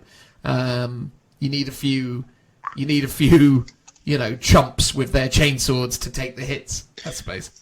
Yeah. Would you not just be better off going full Death Spitters and just having them as like a close range shooting unit? Yeah, like you could just leave them with Scythe and Talons. I'll be honest though, man, what is really exciting about this, and already when you start talking about it, is actually it's a unit with a huge amount of flexibility. You can make it shooty, you can make it combatty. I mean, is it possible to just take these guys with lash whip and bone swords and scything talons? Yeah. So you could go super fighty with them as well. Yep. Yeah, and are they cheaper to do them that way, or how many points are we talking when you turn them into combat mode? So if you turn them into combat mode, they're 20 points a model. Crikey, really? 20 points a model? Mm-hmm. That's actually not bad. Although obviously you're not going to really get much leverage out of the prime, are you? Because that's not giving you +1 to combat. It's only giving you +1 to ranged attacks, right? No, you are getting stuff out of prime because it's add 1 to hit rolls. Oh, hello. Yes, you're right. Oh, that's pretty good then. So you've got weapon skill 2+ with Tyranid warriors. Yeah. Pretty tasty. But that is another option. I mean, I would probably just go for that, mate. No, that could be perfectly viable. Yeah. Well, a squad of each. Well, true. I mean, but then you think about it, right? If you're talking a 9-man squad at 20 points a model, that's 180 points for the 9-man squad. That is a very, very irritating and very healthy squad to have running across the table. Yep. Well, I agree with that. And that's where my thoughts came with it, is just because you kind of want, with Tyranids, you want more staying power. And don't forget, you can cast a Catalyst power on these to give them a 5-up feel no pain as well. And they are themselves Synapse characters as well, aren't they? Yep, so they ignore morale, so they don't have to worry about instinctive behaviour. And I guess if you're talking about the whole re-rolling their advances and regenerating wounds and then comboing it with everything else you were talking about, they become very difficult to get rid of. I suppose the only thing that's irritating, there's nothing in Tyranids that can be like an apothecary and bring Tyranids back to life, is there? No. You can do... there is a stratagem to bring Gene Stealers back, but not like warriors or anything like that. Super interesting, though. So to think for 360 points, you can get 18 Tyranid warriors, all armed with just combat weapons. Yeah. But that's quite tough to get through, right? Do you know, it'd be a real kicker. And would this is kind look of really great as well. Yeah. This is kind of jumping ahead, but you could put them in a transport as well. Oh, yeah, of course you could. Well, I suppose we'll get to that in a little bit. Yeah. Could a Trigon bring them in? Ooh, the Trigon. The Trigon could bring them in as well. Hiradule could bring them in. Yeah. Anyway, right. I mean, genuinely though, mate, I think that's a really interesting insight. Why do you think it is that you don't see too many people rocking these guys? Is it just that the Gene Stealers are that much better, or is it that or that people haven't really thought about it and haven't really put the work in, and no one has had success with them at an ITC competitive level, so no one pays attention to them? I'd like to think people have thought about it, but I would probably accredit it to two things. One, the Gene Stealers are that first term threat. Warriors can't do that. You're always guaranteed to get to the other side of the board with Gene Stealers. The problem is they're just a glass cannon and they die so easily, even with all the latest shenanigans. Let's say you end up with a blob of 20, you're probably, by the time you resolved Overwatch, end up let's say on average with a blob of 11, which is still pretty good. But yeah, and the other thing is just logistics, like financially wise, like a box of 9 warriors. Is it like 30 quid a box, Joe? Do you know? Yeah, something. Yeah, I think it's about 30 quid, 10 quid a model. So yeah, 10 quid a model. So if you were gonna get a unit of if you were gonna end up with 27 of these, that would be quite pricey, wouldn't it? Full disclosure, I am seriously thinking about doing this, but I mean, if I could be, again, trying to speak sort of optimistically about the opportunities these guys represent, if you're looking at this from a competitive standpoint, you've got a unit that could be quite tough to get rid of, that can come relatively cheaply, and also is a troops choice as well. There's very few troops choices out there that are this resilient and can be this numerous for that amount of points. And I think that's one of the interesting things, because in ITC there really is a massive amount of, importance in not running away, objective securing, and these guys are big bodies, so you can start moving these guys around, and really actually, you're not going to necessarily get first blood with these guys, or first strike, or whatever it is. You're not going to win turn 1, turn 2, but you could do some serious area denar with these guys and just create like this really ridiculous like choke situation where you're just consuming the board and just being like, yeah, whatever, have fun chewing through all of these and all these little gribblies that come with it. It'd be really impressive. And if you are doing like ITC, for instance, you want your army to get to turn 6, because if you want to score as many points as possible, it's all about surviving. And like Tim said, Gene Stealers just die. You want like 2 or 3 units on the table which are gonna just take that punishment. Warriors, I think, are good for that.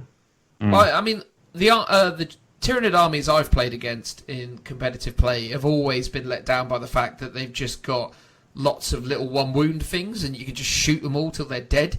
Whereas the idea of actually taking an army of all warriors is actually quite incredible. And again, you could go crazy numerous with this. You could take, you could take 6 units of 9. You could be rocking, 54 Tyranids, Tyranid warriors rocking around, and that's only 1,080 points if you just do them all with their combat gear. And that's like 2 battalions.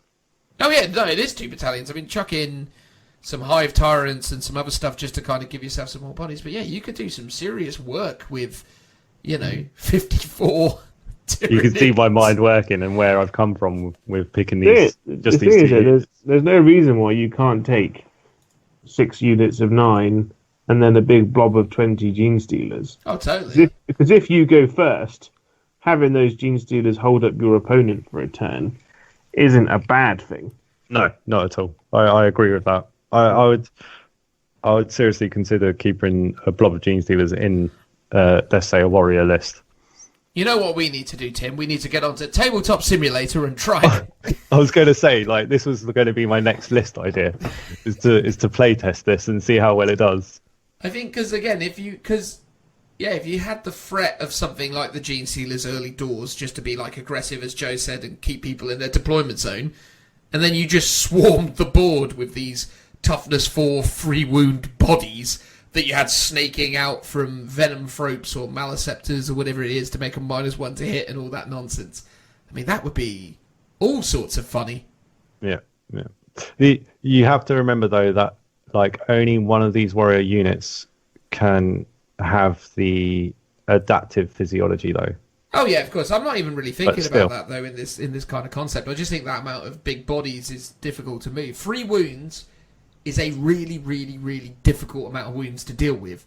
It's the most suboptimal shooting scenario, because 2 wounds is all right. 3 wounds, there's so little in the game that is damage free. I mean, you've got minus Calgar's gauntlets, don't you, Dan? Yes, of course. You've got Marneus, Calgar's gauntlets of Ultramar.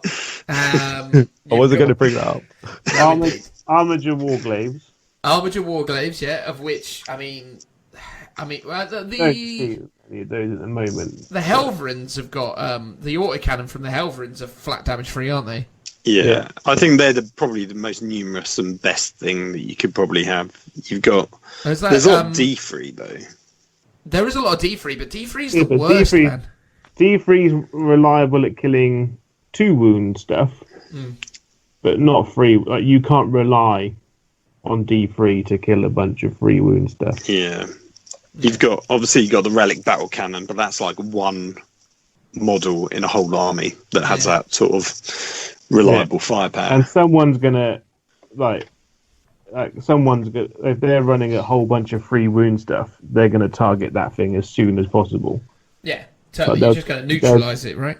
Yeah, they'll get that. The Gene Stealers will just wrap that and blow it up in a turn. But then, I suppose, again, right, I mean, again, as I said, the Dark Reapers have access to a free damage missile variant. But, again, you're not going to have that much of it, that many of them to deal with it.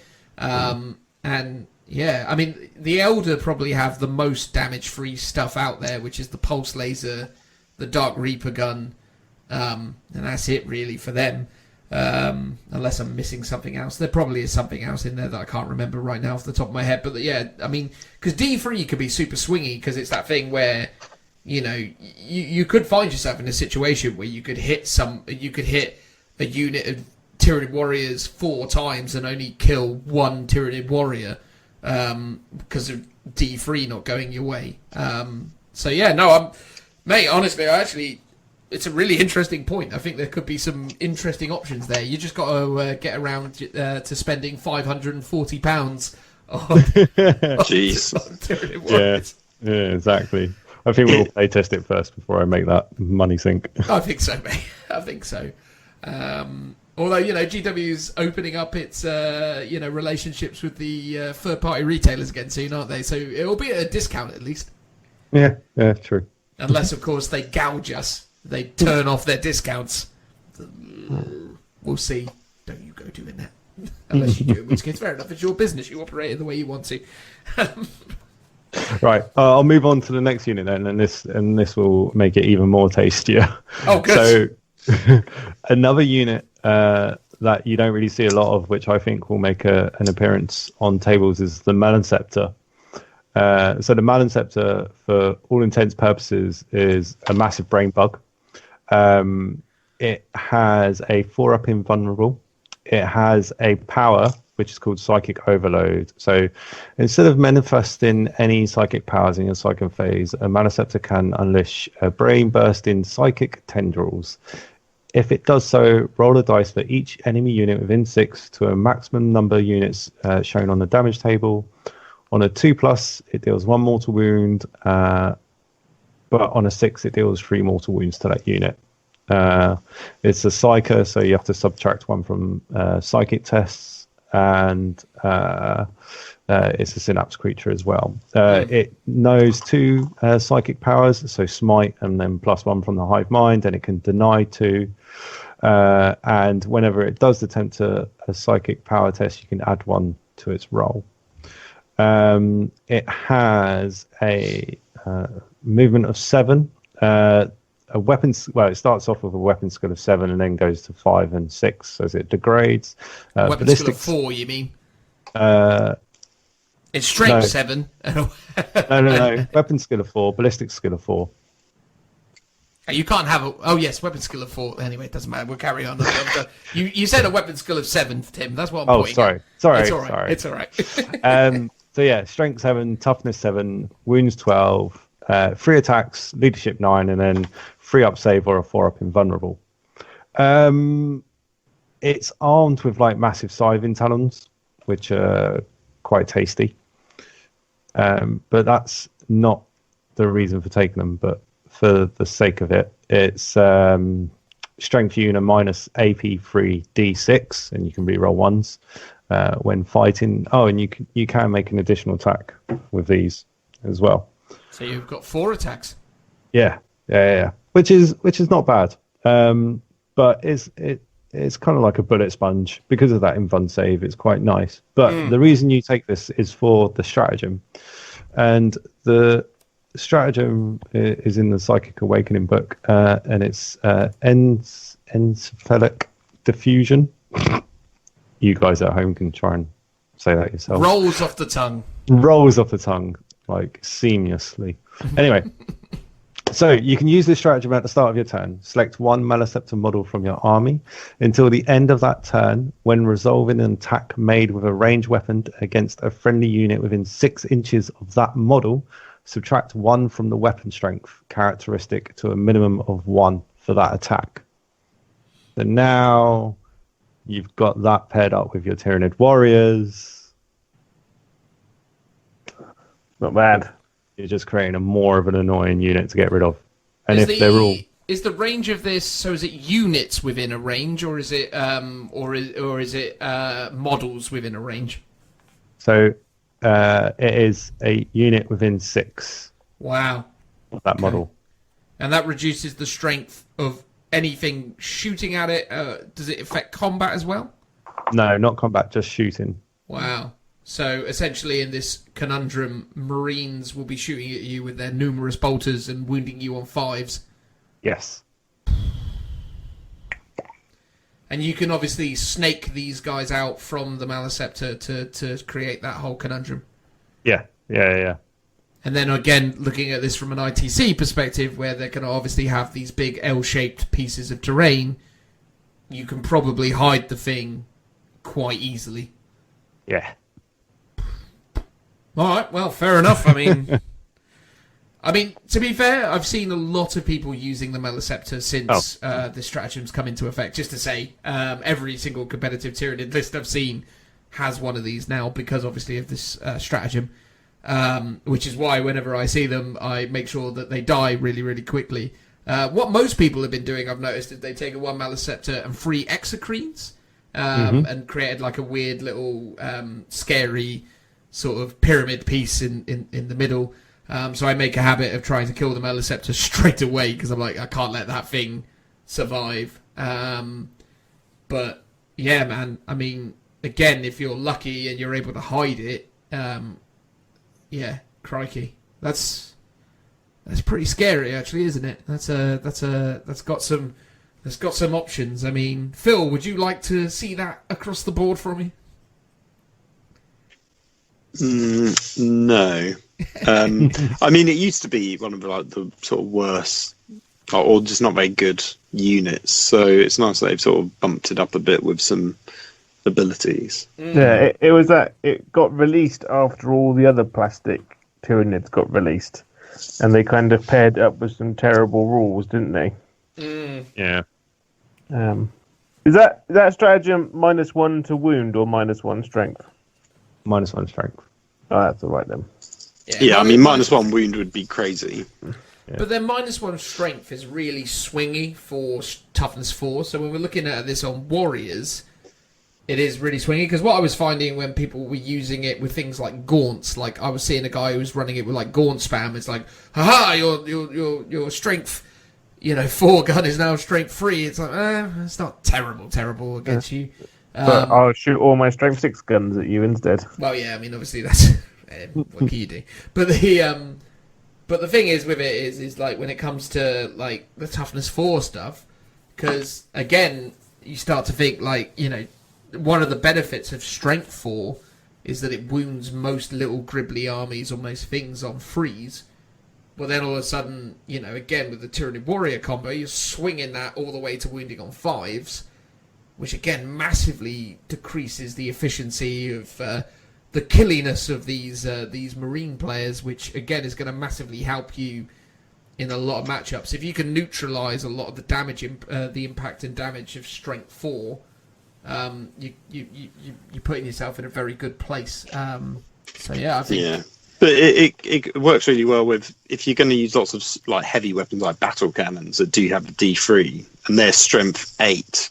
So you're wounding on 2s, to knock that down to wounding on 3s is quite big, actually. Yeah, that's massive as well. I didn't even think about the strength 8 stuff. Yeah, and then even just like strength 5 stuff going to strength 4, which is like heavy bolters, which is like quite a numerous weapon. Again, you're just sort of knocking down that ability. I mean, not a huge amount, but it's like a third, isn't it? Oh, massively. I mean, you're changing a 2 out of 3.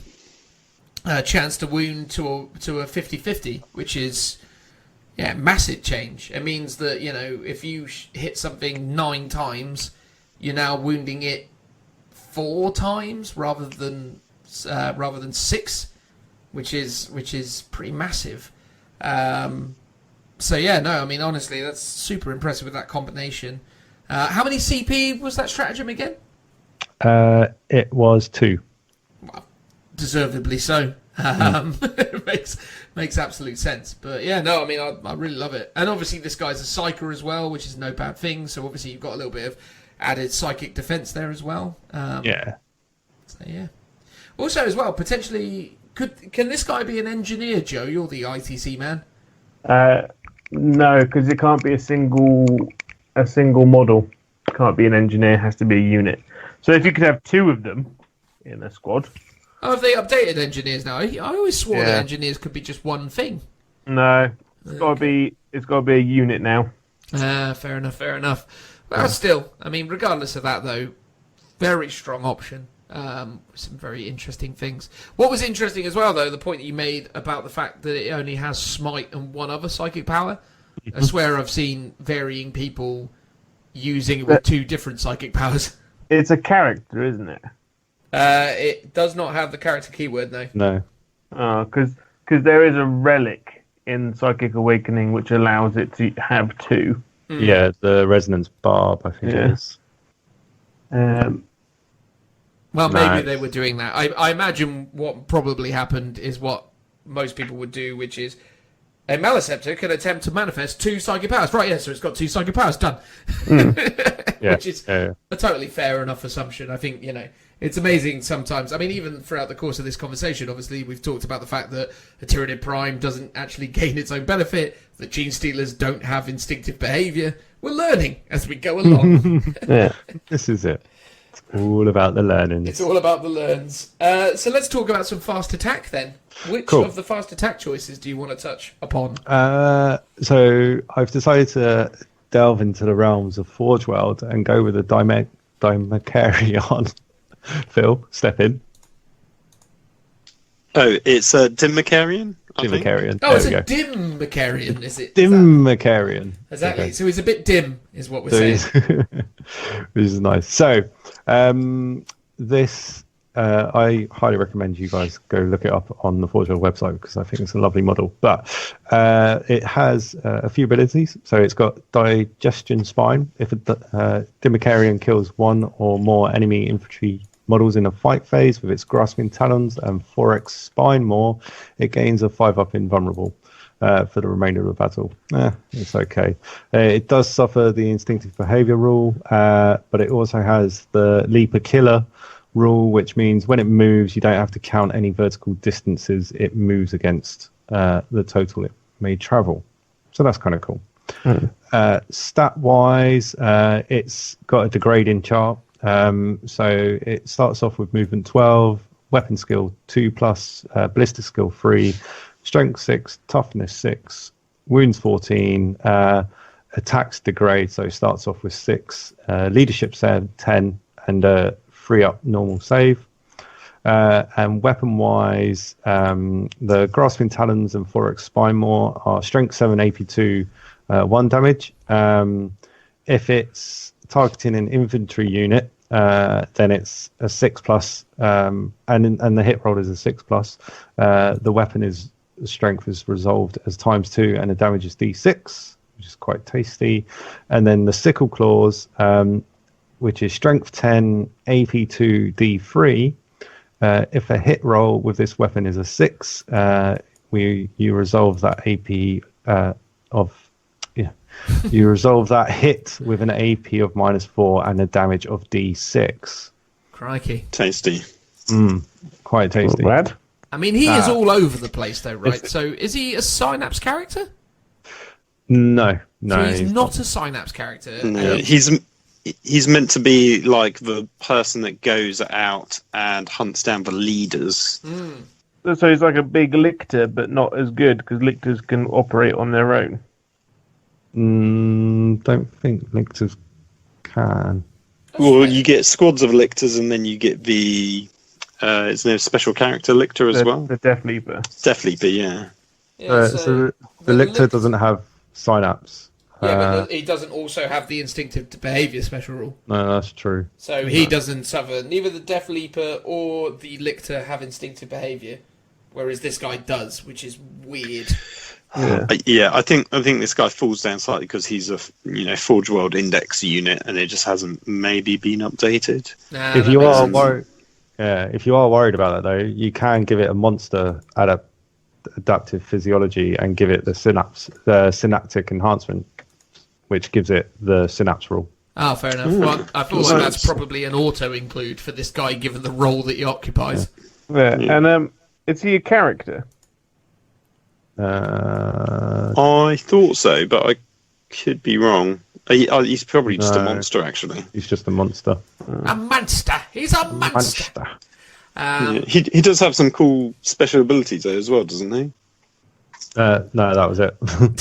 I thought he had one where he can eat someone and then he gains is it like an invuln save or regen wounds? The digestion's fine. He gets a 5 up invuln save. It's an invuln save, that's it. Yeah. Yeah. Which, I mean, again, it's an interesting unit. It's a gorgeous model. I mean, it looks like a nightmare to use as a gaming piece. I mean, this is a £100 Forge World miniature that is essentially propped up on 2 little spindly legs, and he's got a lot of forward. I mean, Phil, you've built one of these. How much of a nightmare was it to make it stand up? Do you know what? Not too bad. I did pin I think I glued the legs to the hip, and then the hip and the torso part is actually separate still, because I kind of kept them separate for painting, and I haven't got around to painting it like 3 years after I built it or something. I mean, come on now, 3 years. I mean, okay, four or 5 maybe. They've been sat in a box for a while. 5 years. You got it and tried to build it long before your first no retreat, I do recall. Mate, oh yeah, that was only a year ago. I know when he bought it. He picked it up in 2014. Lies, maybe. I can't remember. Mate, it was back when you were still living at your mum and dad's. Quite back in the day. Yeah, actually, do you know what? Yeah, that's got to be over 5 years then. So, yeah, good point.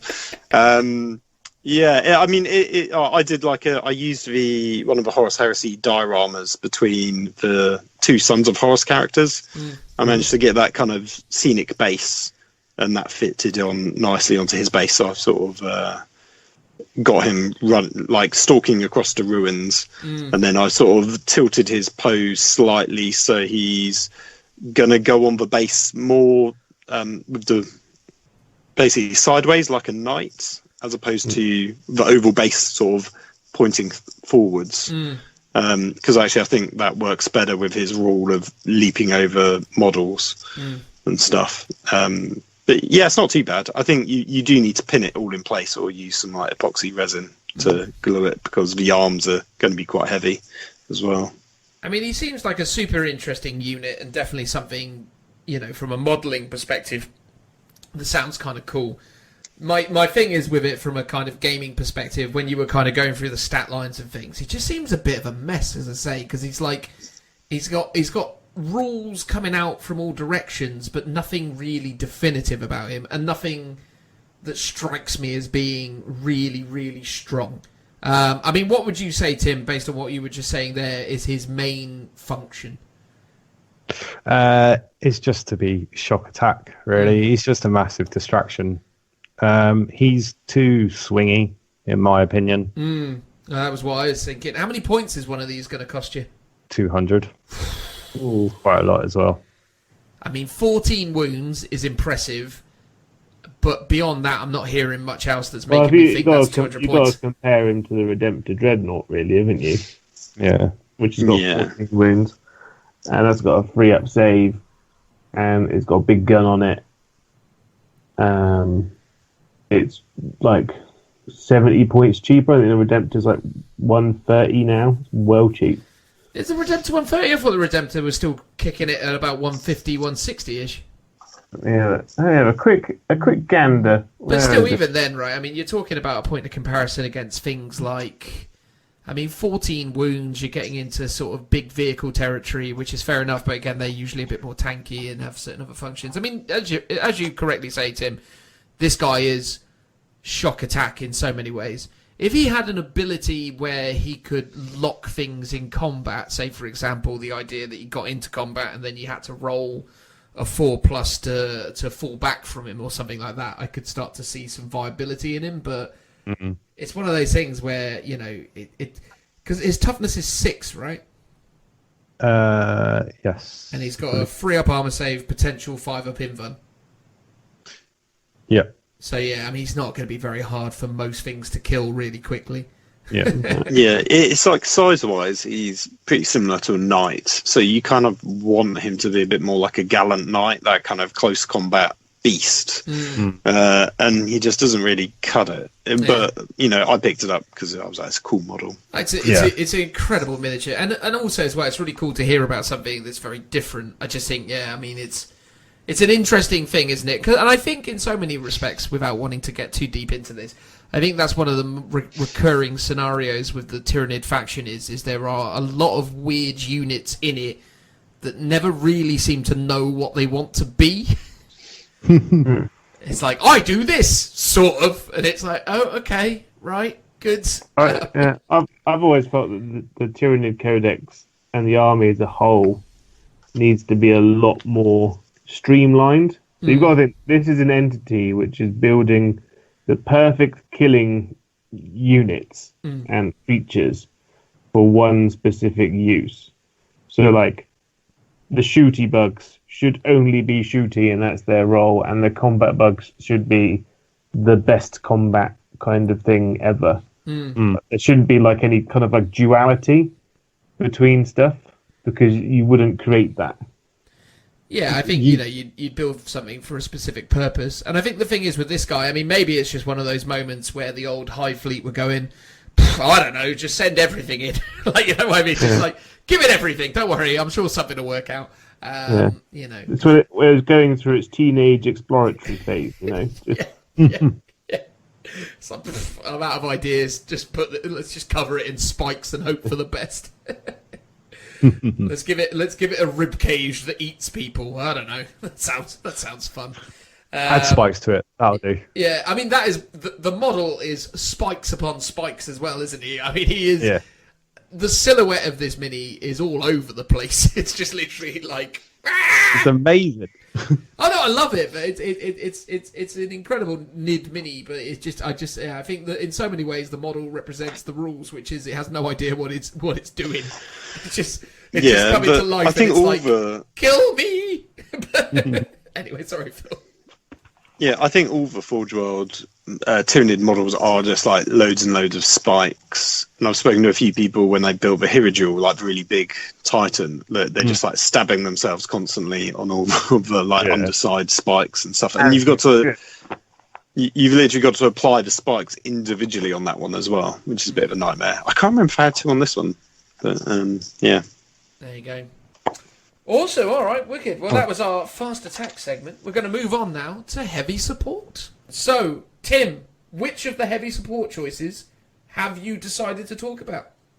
Okay, so I've decided to dive into Forge World again. Oh, hello. I know, 2 in one day, aren't you lucky? I've decided to go for the Stone Crusher Carnifex. The what now? Yeah, that guy. Not your Screamer Killer. Unfortunately, disappointment to Joe. But the Stone Crusher Carnifex. So for 105 points, you can get one of these guys. And his rules are Carapace Chitin Rams. So when a Stone Crusher Carnifex finishes a charge move, roll a dice on a 4+, one enemy unit of your choice within 1 inch suffers a mortal wound. If this unit is a vehicle or a building, it suffers D3 mortal wounds. Okay. Suffers from the instinctive behavior rule. and has the monstrous brood rule, which is the first time this unit is set up on a battlefield, all of its models must be placed within 6 inches of at least one another model in that unit. From that point onwards, they can operate independently, which is pretty cool. Amazing.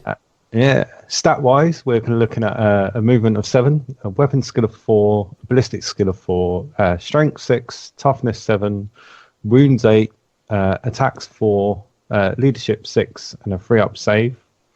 But the Pierre de Resistance is not the Thrasher Scythe, which is his tail, which is just a strength 4 minus 1 damage.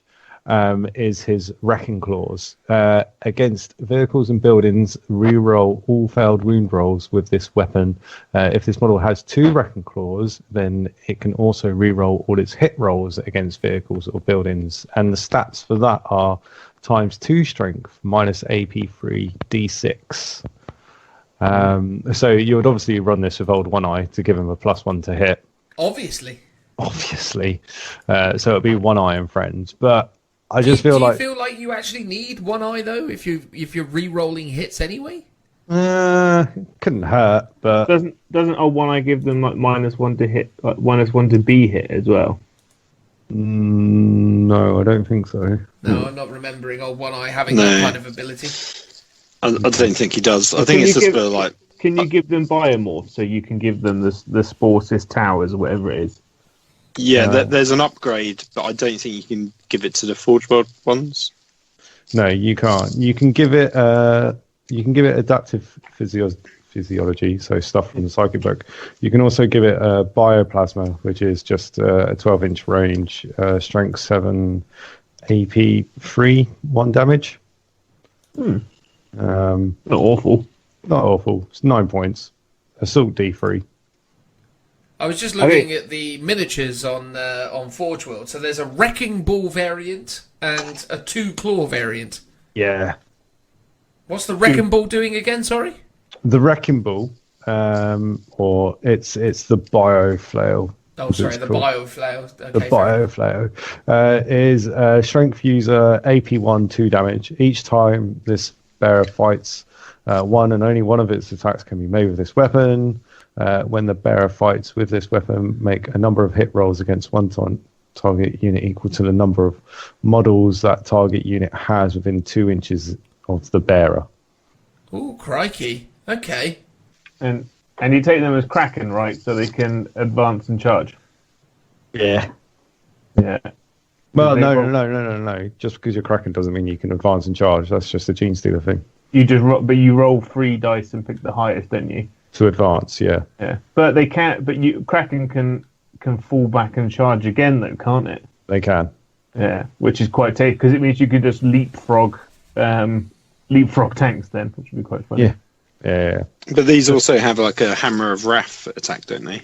The battering ram thing. Yeah. I don't believe they do, actually. Oh, really? So those big spiky things on their carapace aren't doing anything? Oh, yeah. Sorry. So, yeah, that is doing the mortal wound, but it's not doing the battering ram that the other Carnifexes have. It's the same thing, just different wording. Sorry. Oh, gotcha. I mean, it looks pretty incredible. I mean, as a miniature, it's a beautiful sort of adaptation to the already quite awesome, Carnifex kit. And I think in terms of obviously what you're talking about in terms of a strength ×2 AP -3 D6 damage claw. I mean, how many attacks does this guy have? 4. I mean, it's pretty tasty. Is there a way of giving him more attacks? Don't think there is. And how many points is this guy clocking in at? 105. He actually went down 10 points. Well, it's not known to be sniffed at, really. I think a brood of 3 of them for 315 is quite tasty. Running at a Titan. Yeah. I mean, obviously, if they're re-rolling all to hit rolls against vehicles and re-rolling all to wound rolls against vehicles, yeah, I mean, that 4 attacks is not great, but 4 attacks with re-roll everything is pretty good. I mean, it means that I suppose if you're going on averages, you should at least hit 3 times per model. And then if you're wounding on 2s against most things, because these guys are strength 6, right?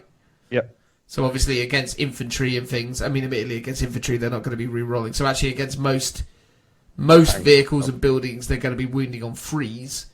But then 3s with a re-roll is actually going to be something close to 7 wounds based on a unit of 3. So yeah, so you expect to get 9 hits out of your 12 attacks, and then you would expect of those 9 hits to convert into about 7 wounds against a vehicle or building, and then most vehicles are going to not be able to save a good chunk of that, so you're probably going to then take 6 wounds off of the back of that, which is 6d6 damage, which is going to pretty much wreck anything you throw them at, really.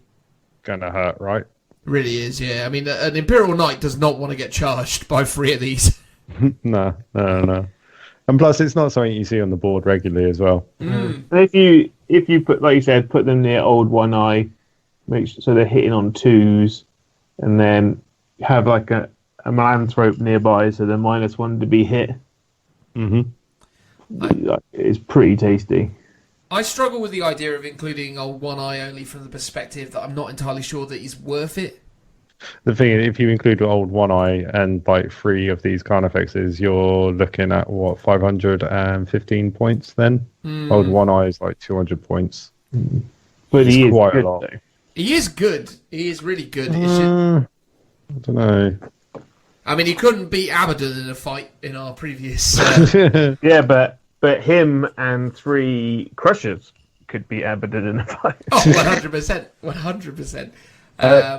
I think if you were going to do this in an army, I think you would take either old One Eye and like bare bones, like Carnifexes with like tusks and scything talons, or just these guys. Yeah. I like these guys a lot, though, mate. I think there's a lot of viability to them in so many ways, and I think, you know, having that kind of added damage against vehicles is pretty big. It makes them very one-dimensional, though, right? And again, if any opponent, I think the X factor is going to be that most people won't know what you're doing with these guys or just how potentially terrifying they are.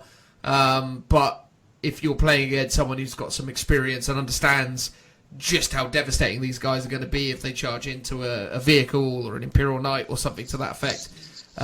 Obviously, they struggle quite a lot with being screened out, which is a big negative for these guys, because these guys will have no fun chewing their way through a unit of Orc boys, for example.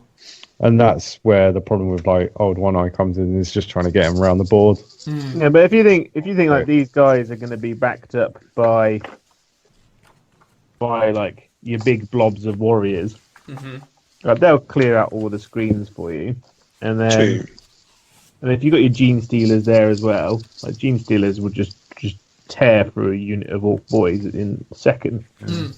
There's also the Wrecking Ball variant, which I think is a bit better at dealing with close combat stuff. I mean, it does feel like you probably need to take the Wrecking Ball and Wrecking Claw in equal parts, I guess, just to make them a little bit more all-rounder-ish, I guess. Yeah, the problem is then that you can't re-roll all failed hit rolls against vehicles.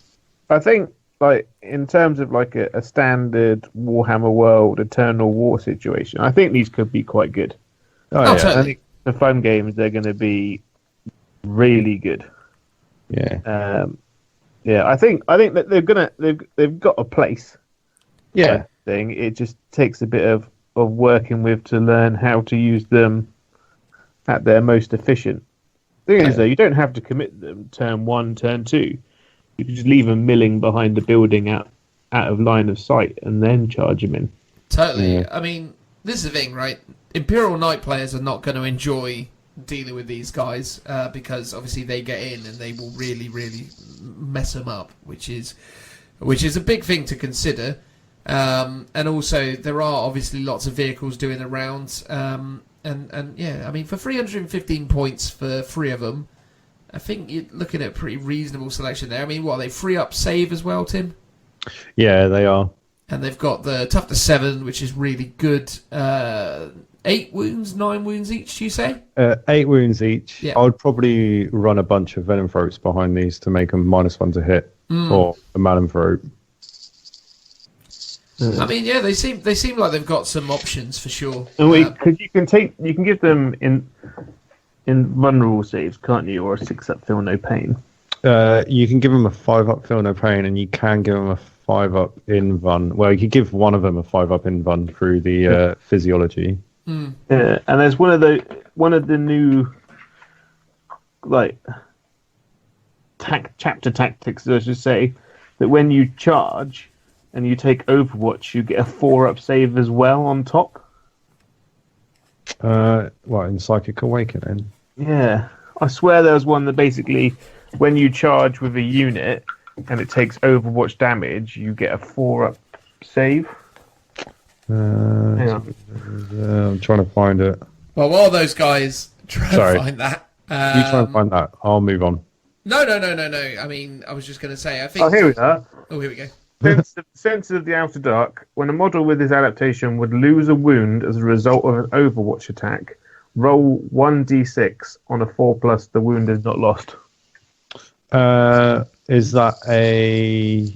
That's a high fleet adaptation. Oh, right. Okay. Yeah. I get you. I mean, that's pretty reasonable. I mean, again, it depends what kind of things you're charging into. Obviously, if you're going into... If you charged into a unit of Centurions with heavy bolters, you'd be like, ha, I get my 3-up save. And because if you do take these with the one that ignores the -1, -2, you go, I get my 3-up save, 5-up feel no pain. Oh, and now a 4-up save as well on top. So you just throw that on the warriors. Sorry, Joe. It's a 4-up feel no pain, what you just explained to me, though, right? Yeah, but it's different. So it's an entirely separate role to what the other ones would be as well. Oh, seriously? So it's a feel no pain on top of a feel no pain? Yes. Yeah. Oh, so Didn't they say that wasn't a thing anymore? Didn't that get FAQ'd after the Iron Hands thing? That wasn't possible? Or am I mistaken? I think you're mistaken, mate. I mean, it got FAQ'd for Iron Hands, but I don't necessarily know if it got FAQ'd for anyone else. Yeah, because that higher fleet adaptation's really good for like gene stealers as well. Because those things die to Overwatch horrifically. But if you go, I've got my 5-up invuln and then a 4-up save on top, it keeps you knocking about for a lot longer. So it's like a weird version of Void Shields, is what you're saying, Joe? Yeah. Man. Isn't it just to feel no pain? No, because it's if you would take a wound, you get that save from Overwatch. From Overwatch only. Yeah. So it's a feel no pain in Overwatch. Yeah. Yeah. Oh, okay. So it is just feel no pain. So you don't get the 5-up feel no pain and then a 4-up feel no pain. It's just one. You potentially could take both. I don't think you can. I think that that's an FAQ where they've said if you've got 2 abilities that are similar, you pick the best one. Oh, well, still. Anyway, the point is it's interesting, isn't it? And it's something different. And I think, obviously, yeah, the immediate issues that I see with these guys is that they're going to struggle and can be screened out. But obviously, if you manage to get them stuck in, they can definitely cause some issues. And I think that's one of the interesting things, right? They become a little bit more sneaky. You got to kind of move them around and mill them about for a few turns. But you got to think, if your opponent's putting all of their firepower into these, they're not shooting other stuff. Well, that's again, isn't it? And which is another big plus of the way the game works these days. Is there's definitely a lot of value in having stuff getting shot at that is just taking shots away from other more potentially threatening things as well. So that's a good shout, mate. Yeah. So, cool, we talked about the heavy support. Shall we now go on to the wondrous topic of dedicated transports? Yes, we can. Which of their dedicated transports are you going to pick, Tim? Well, they have so many to choose from. I know, right? And that being the Tyrannocyte. Oh, okay, yeah, just the one then. Just the one and only option that you've got. But it's not bad, I think, for transports. It's 75 points. It comes with 5 weapons that you can choose between Despitters and Barbed Stranglers and Venom Cannons, but obviously gets more expensive if you choose the 2 latter. And it comes with the following abilities. So death throws, basically, when reduced to 0 wounds, it blows up, and on a 6, it will deal D3 mortal wounds to everything within 3 inches of it. Suffers from the instinctive behavior rule. It has invasion organism. This is basically the alpha strike rule. So you can set it up in your backfield, and then at the end of the movement phase, if it's turn 1, you can bring it out in your deployment zone and yada yada yada. But it has to be 9 inches away from enemy models. And its tasty rule that I like is the transport spore. Almost as if it's a dedicated transport. Almost as if it's a dedicated transport. The reason I like this is, and this goes back to the Warriors, is that the rule is when you set up a Tyrannocyte in the high ship, because obviously everyone carries a high ship around with them, you can also set up a high fleet infantry unit up to 20 models or a high fleet monster with a wound characteristic of 14 or less inside. It cannot be another Tyrannocyte or Sporocast. They spoiled the fun. Do you remember, I Joe, know. in 7th edition? The infinite pod. Yeah. The infinite Russian dolls. Yeah, that was bonkers. The idea that you could literally just go, there's 10 of them, now you can never leave your deployment zone. Have fun with that. Yeah. I could just say it never could do that because people just misread the rules. People thought they could do that. Oh, really? Was it always one of those hilarious kind of mistakes? Here comes Phil, the fun vacuum. What, with those rules that control how you play the game? Yes, because I remember people forgets. He's pushing up his spectacles. Oh, I think you'll find. I can't remember what it was. I think it was just how it was worded, but people thought it could do that, but then... Yeah, it was something like it's a monstrous creature and it can't transport a monstrous creature, although it could because of the transport capacity. I can't remember. There was something in it that if you just read I think you're wrong. I think it was totally legit, mate. No, it wasn't. If we get the old rules, we could go through it and All right, well, I'll explain why. I will get the old rules. You talk amongst yourselves about about this for a second. All right, I'll move on then. So stat-wise, this thing has a movement of 6 and it degrades as it takes wounds. Has a weapon skill of 5, ballistic skill of 5, so it can't really shoot or hit anything particularly well. A strength of 5, so not that great either. Toughness 6, 12 wounds, and it starts off with D6 attacks, leadership 7, and a 4-up save. So, yeah. Yeah, so it's still a mini monstrous creature. Oh, yeah. And it can take 5 death spitters. That's a lot of shots. Yeah. Because before it had to shoot in its arcs, but now you could put 15 shots from that thing into one unit. And you're hitting on 5s, but still, you're still going to do something. Yeah, it's still worth something. It's more than what a rhino would have. Yeah. I guess we could look at it like that. And they are really big models as well.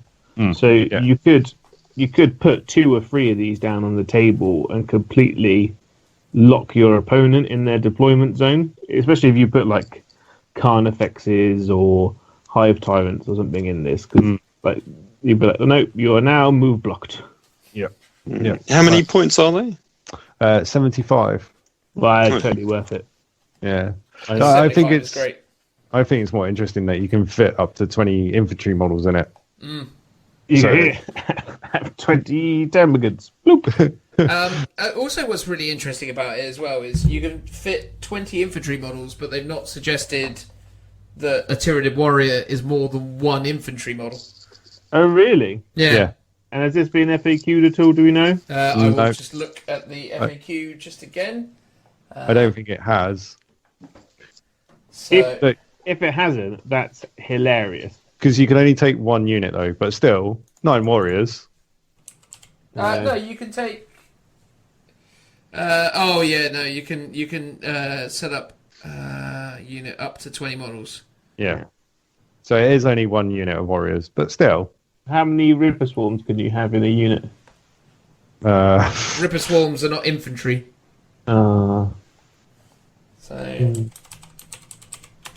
Yeah, they've not FAQ'd it at all. So yeah, you can put Tyranid warriors in there. But it's, as Tim points out, only one unit though. Yeah, I mean, I reckon they've probably taken that into account then. Yeah, because before, in the old 7th edition rules, it had a transport capacity of 20, or it could take one monstrous creature. And that was it, I think. Yeah, but that was the loophole with it. Bizarrely, I just read through the Tyranid 7th edition book only to remember that Tyranids were weird and only actually had a 6th edition book. And then I can't remember which of the supplements had their updated rules in it, so I can't be bothered. It was all Devastation of Baal, wasn't it? It was Devastation of Baal. Yeah, it was a free PDF that they released because the rules originally came out in the weekly White Dwarf.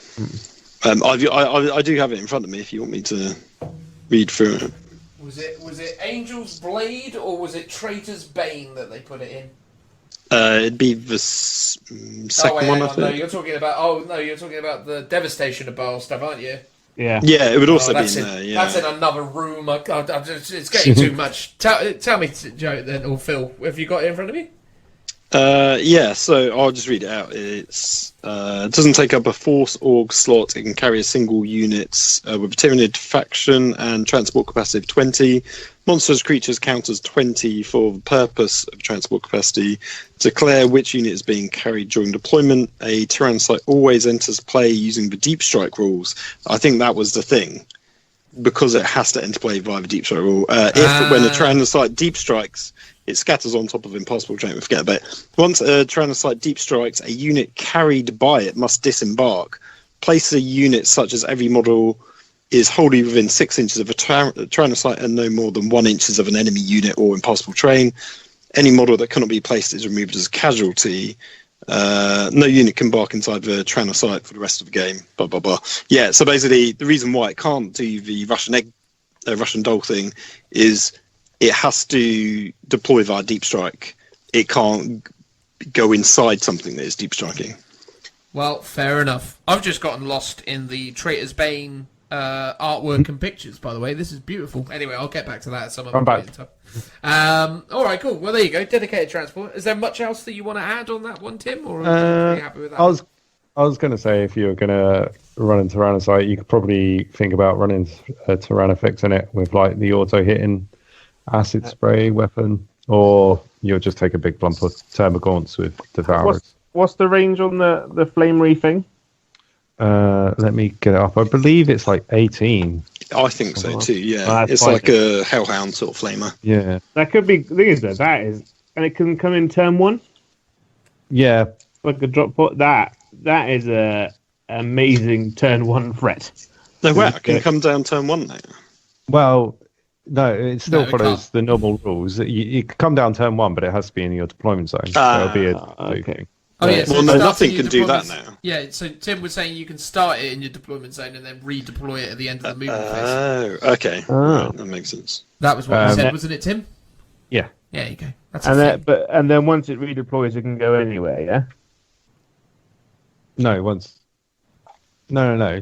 Sorry, that's not what I was saying. What I was saying is it follows the normal deep striking rules. Yeah. So if you're going to bring down an alpha unit in the first turn, unless it's got special rules, it has to be in your deployment zone now, doesn't it? Oh my god! Right, You're like 2 years old, Tim. Yeah, Tim. Right, okay, fine. So Tim has become confused. Yes, that used to be a rule ages ago. Fine. Okay, so to clarify, it just uses normal deep strike, everybody, normal reserve rules. Sorry, everyone. Oh god! If it starts on the table and redeploys, it can. No, but it can't do that. Tim just got confused. I got confused with it. Got confused. I apologise. He assumed that he could deploy it in his deployment zone. Turn 1.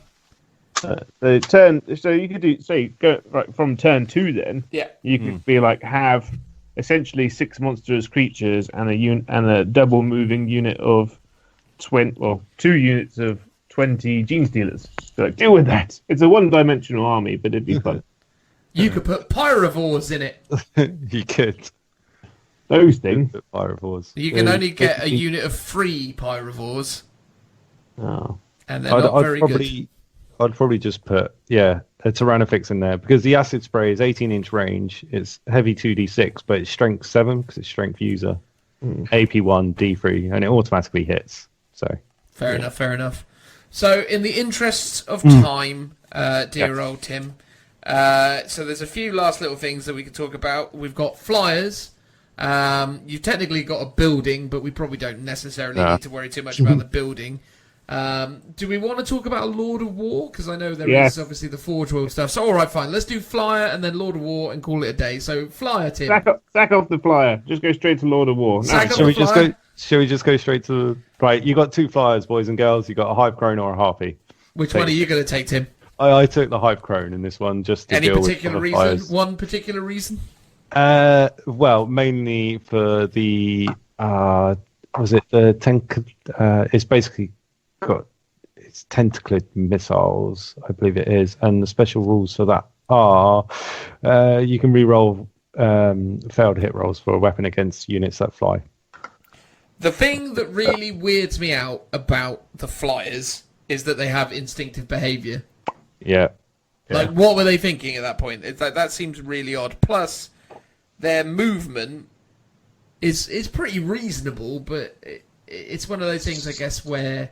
I mean, I suppose the weird thing always to remember about these guys is they don't operate like normal flyers. They're basically just big flying monsters. So they move... It's like a Helldrake, isn't it? Yeah, it's like a Helldrake. Same sort of vibe as a Helldrake, which is interesting for sure.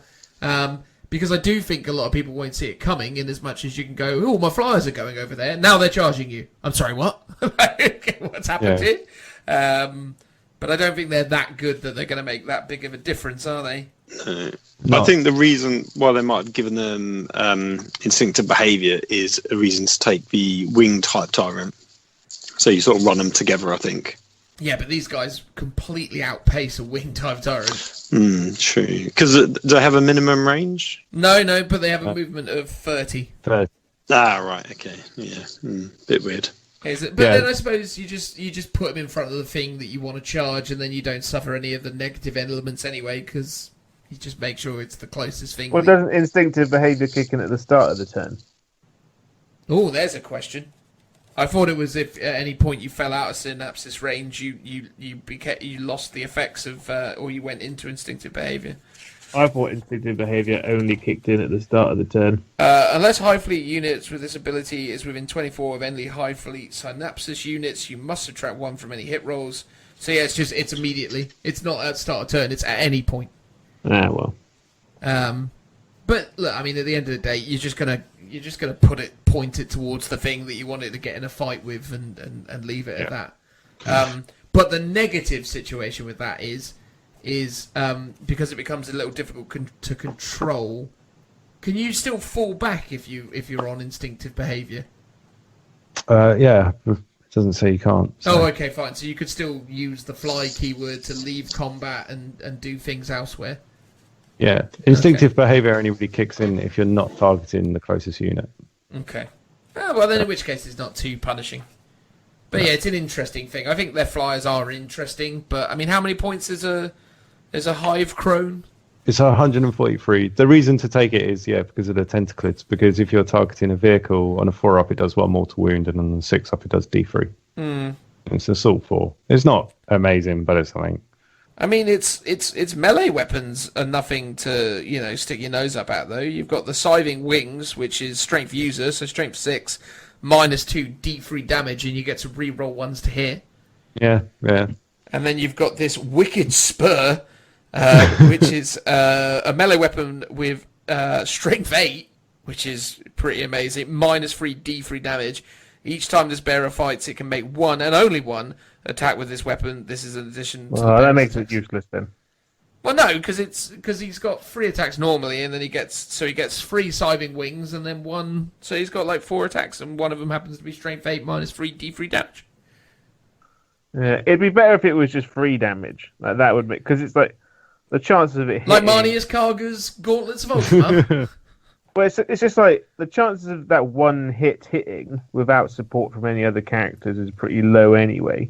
And then, you are probably going to wound if it does hit. But then you're like, you like 1 damage maximum kind of thing. True. Well, anyway, interesting. Let's talk about the Lord of War, though. That's what we came here for. What's the Lord of War choice? So, my Lord of War choice is the Scythe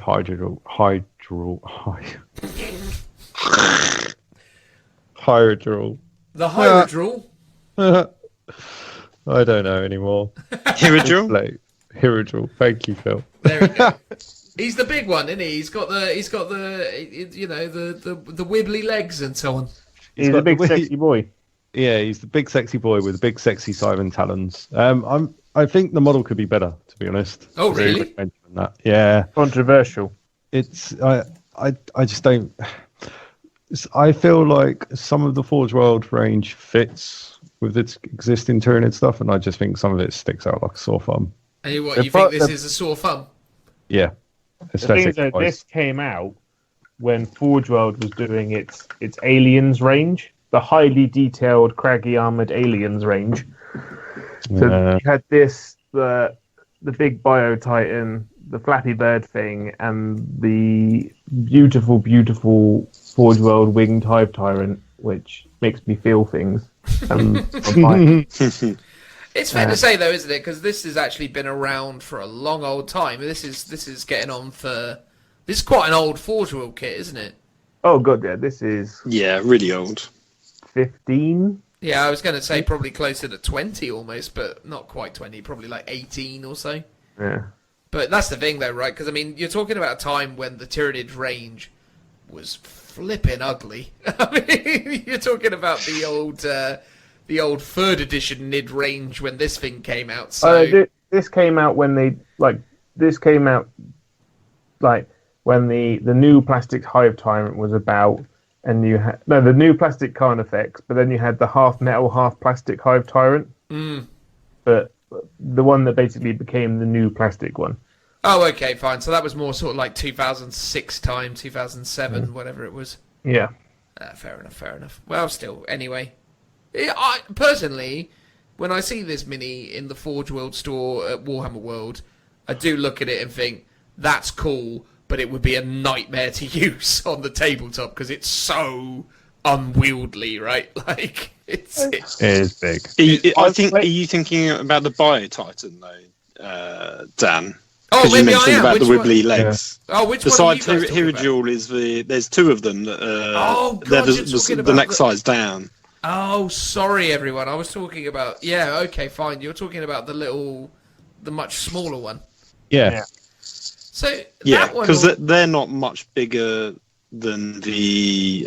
what was it? The one that can give birth or shoot the flames. Yeah, they're not much bigger than... It comes on a Gajun cooler base, basically. Yeah.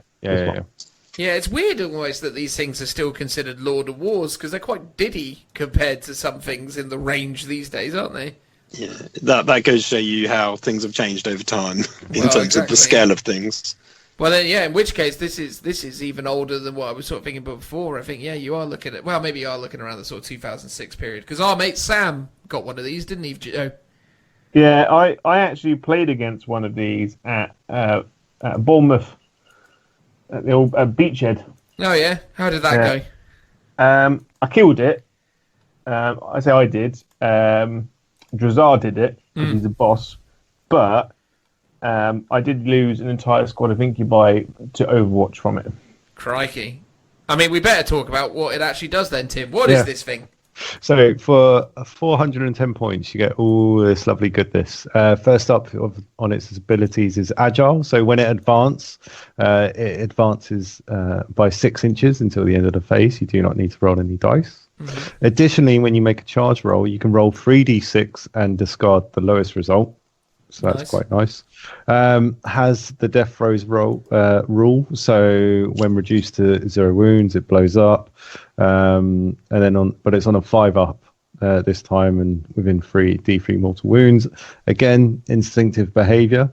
And lastly, Titanic Monster. So it can fall back in the movement phase and still shoot and or charge during its turn. It may even move over infantry models when it does, though it must be 1 inch away. And it can even shoot if there are any enemy models within 1 inch of it, as long as all those models have the infantry keyword. And that is about it for the abilities. Mm-hmm. Oh yeah. Oh, sorry. And finally, yeah, it can shoot heavy weapons without suffering penalties Nice. when it moves, which is quite nice. And then stat-wise, so it's got a degrading table. It starts off with a movement 12, weapon skill of 3+, ballistic skill of 4+, strength 10, toughness 8, 22 wounds. Starts off with 7 attacks, leadership 10, and a 3-up save. And then I mean, weapon. looking at the model and remembering what this model looks like, this stat line is insane for a mini this small. Yeah. Well, it's not that small. I mean, it is pretty small compared to It's big. It's still bigger than like a repulsor. True. But I mean, that is an incredible stat. Like toughness 8. Is it? Mm-hmm. Toughness 8, mate. Toughness 8 is massive. Do you not think It's so? on the upper ends. Did we lose? I mean, it's comparable to a Lehman Russ, isn't it, in terms of that toughness? And that's a small model. No, I guess he's just dense. I guess is that what the consensus is? Yeah.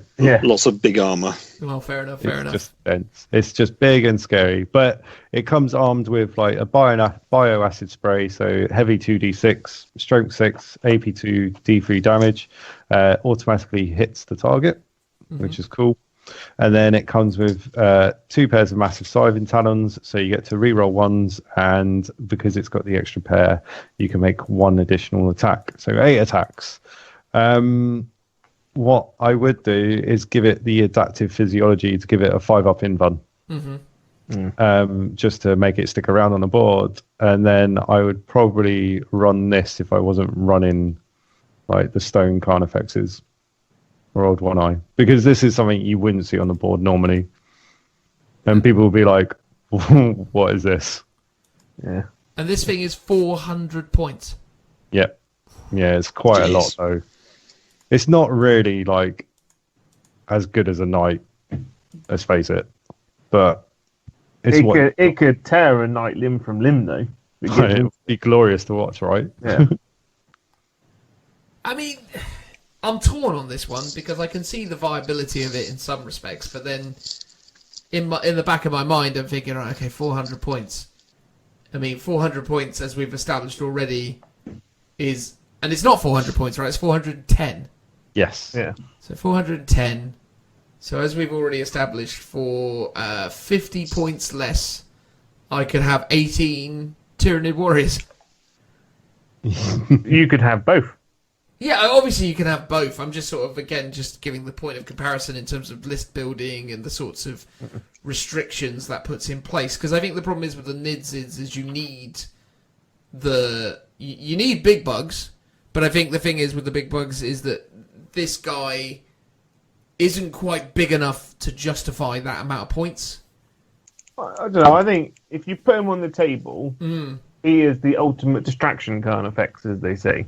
Like he's like shoot me.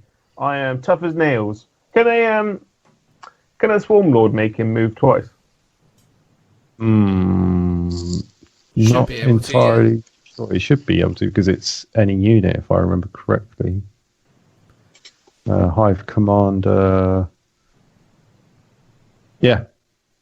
How many points is the Screamer Killer Carnifex these days? That is 105. Is it 105? Standard. Yeah, 105. So 315 points for 3 of them in a squad. Or 410 for one of these. But if you kill a Carnifex, that is a big drop in like it, because you can regen wounds on this. You can't bring a Carnifex back to life. True. But then a Carnifex doesn't ever have a diminishing profile, does it? No, it doesn't. Because what is this guy like on his lowest profile? What's his stat line like when he's on, 1 to 4 wounds or whatever it is? I believe it's 5s and 6s. Sorry. Yeah, he hits on 5s. He's got 3 attacks, and he only moves 4 inches. He's a bit sluggish. He's a bit punch drunk by then. He just gets worse and worse. But thing is that you can have it so he regens a wound a turn, and then you can. There's a stratagem which allows you to have D3 back. And I swear that there is a Tyranid that allows you to get wounds back as well. I mean, possibly. Well, the only one I know that does that is the Horospex if he munches an infantry unit. Yeah. Like, he will regenerate runes with his grasping tongue. But you can't give it to, like, another monster or something. I mean, this guy's interesting, for sure. Again, without being too unreasonable to its size and stature, it definitely is... It's never been one of my favourite Nid miniatures. That's from my side of things. And you know, I mean, his stat line. I mean, again, maybe I'm being unrealistic here or being unreasonable to it based on what I'm seeing. But like, I mean, like even when you look at the Forge World version, they've got pictures of. There's two little rippers on it, and you know, you'd expect for something with that stat line that the rippers wouldn't even come up past its toes, whereas on this, the sort of okay. Now, I'm being probably unfair to it. It's a weird one. That one. It seems overpointed, and it seems like a strange mix of things. Again, I mean, it's weird actually talking through the Forge World Tyranid range because it just seems a bit muddled. I don't know. I mean, genuinely, I felt like the Stone Crusher had some viability, and we kind of talked about that because it's basically a Carnifex with extra bits. But yeah, this dude and the matey boy with all the spiky bits, I'm just not sure. I'm not sure about it. The rest of hopefully Sorry. Go on, Tim. I was going to say the Forge World range is expensive points wise. You don't get bang for buck. No, you got to remember that Forge World stuff hasn't really been updated properly or in like what 2-3 years now. Basically, the entirety of the edition, they're all on indexes, and they've announced that there will be new books coming. So hopefully, they will completely revise these units and drop their points, make them more powerful. Like I said, give them a bit more focus in terms of what they should all be doing. No, I agree with that. I think the thing is interesting, though. I mean, they've got some beautiful miniatures in this range. I mean, I was just looking at their Ripper Swarms, for example. I mean, those are gorgeous, aren't they? Yeah, they're fantastic. They're So I've got a bunch of those. There's a lot of character in this range and a lot of great stuff. I just think, I mean, it's interesting when you sort of talked it through. I was looking for that sort of big that big hook with the Hydra Drool or whatever it's called. I don't know. I wasn't feeling it. It was I don't know. Maybe that's there are me. some cool things you can do with it. Yeah, please tell me to make it better. Because you can use like the Hive Fleet adaptation. So if you do the one where it ignores all -1, -2, because it's only ever getting a free up save basically against most stuff. And then you can give it the 5-up invuln. You give it a second. What is the second Hive Fleet adaptation I was looking at? Don't worry, Joe. I'm editing this bit, so just take your time. Yeah, okay. There's one that allows you to pile in up to 6 inches, which I thought was quite cool. Oh yeah. Yeah. But do you have to be a character for that?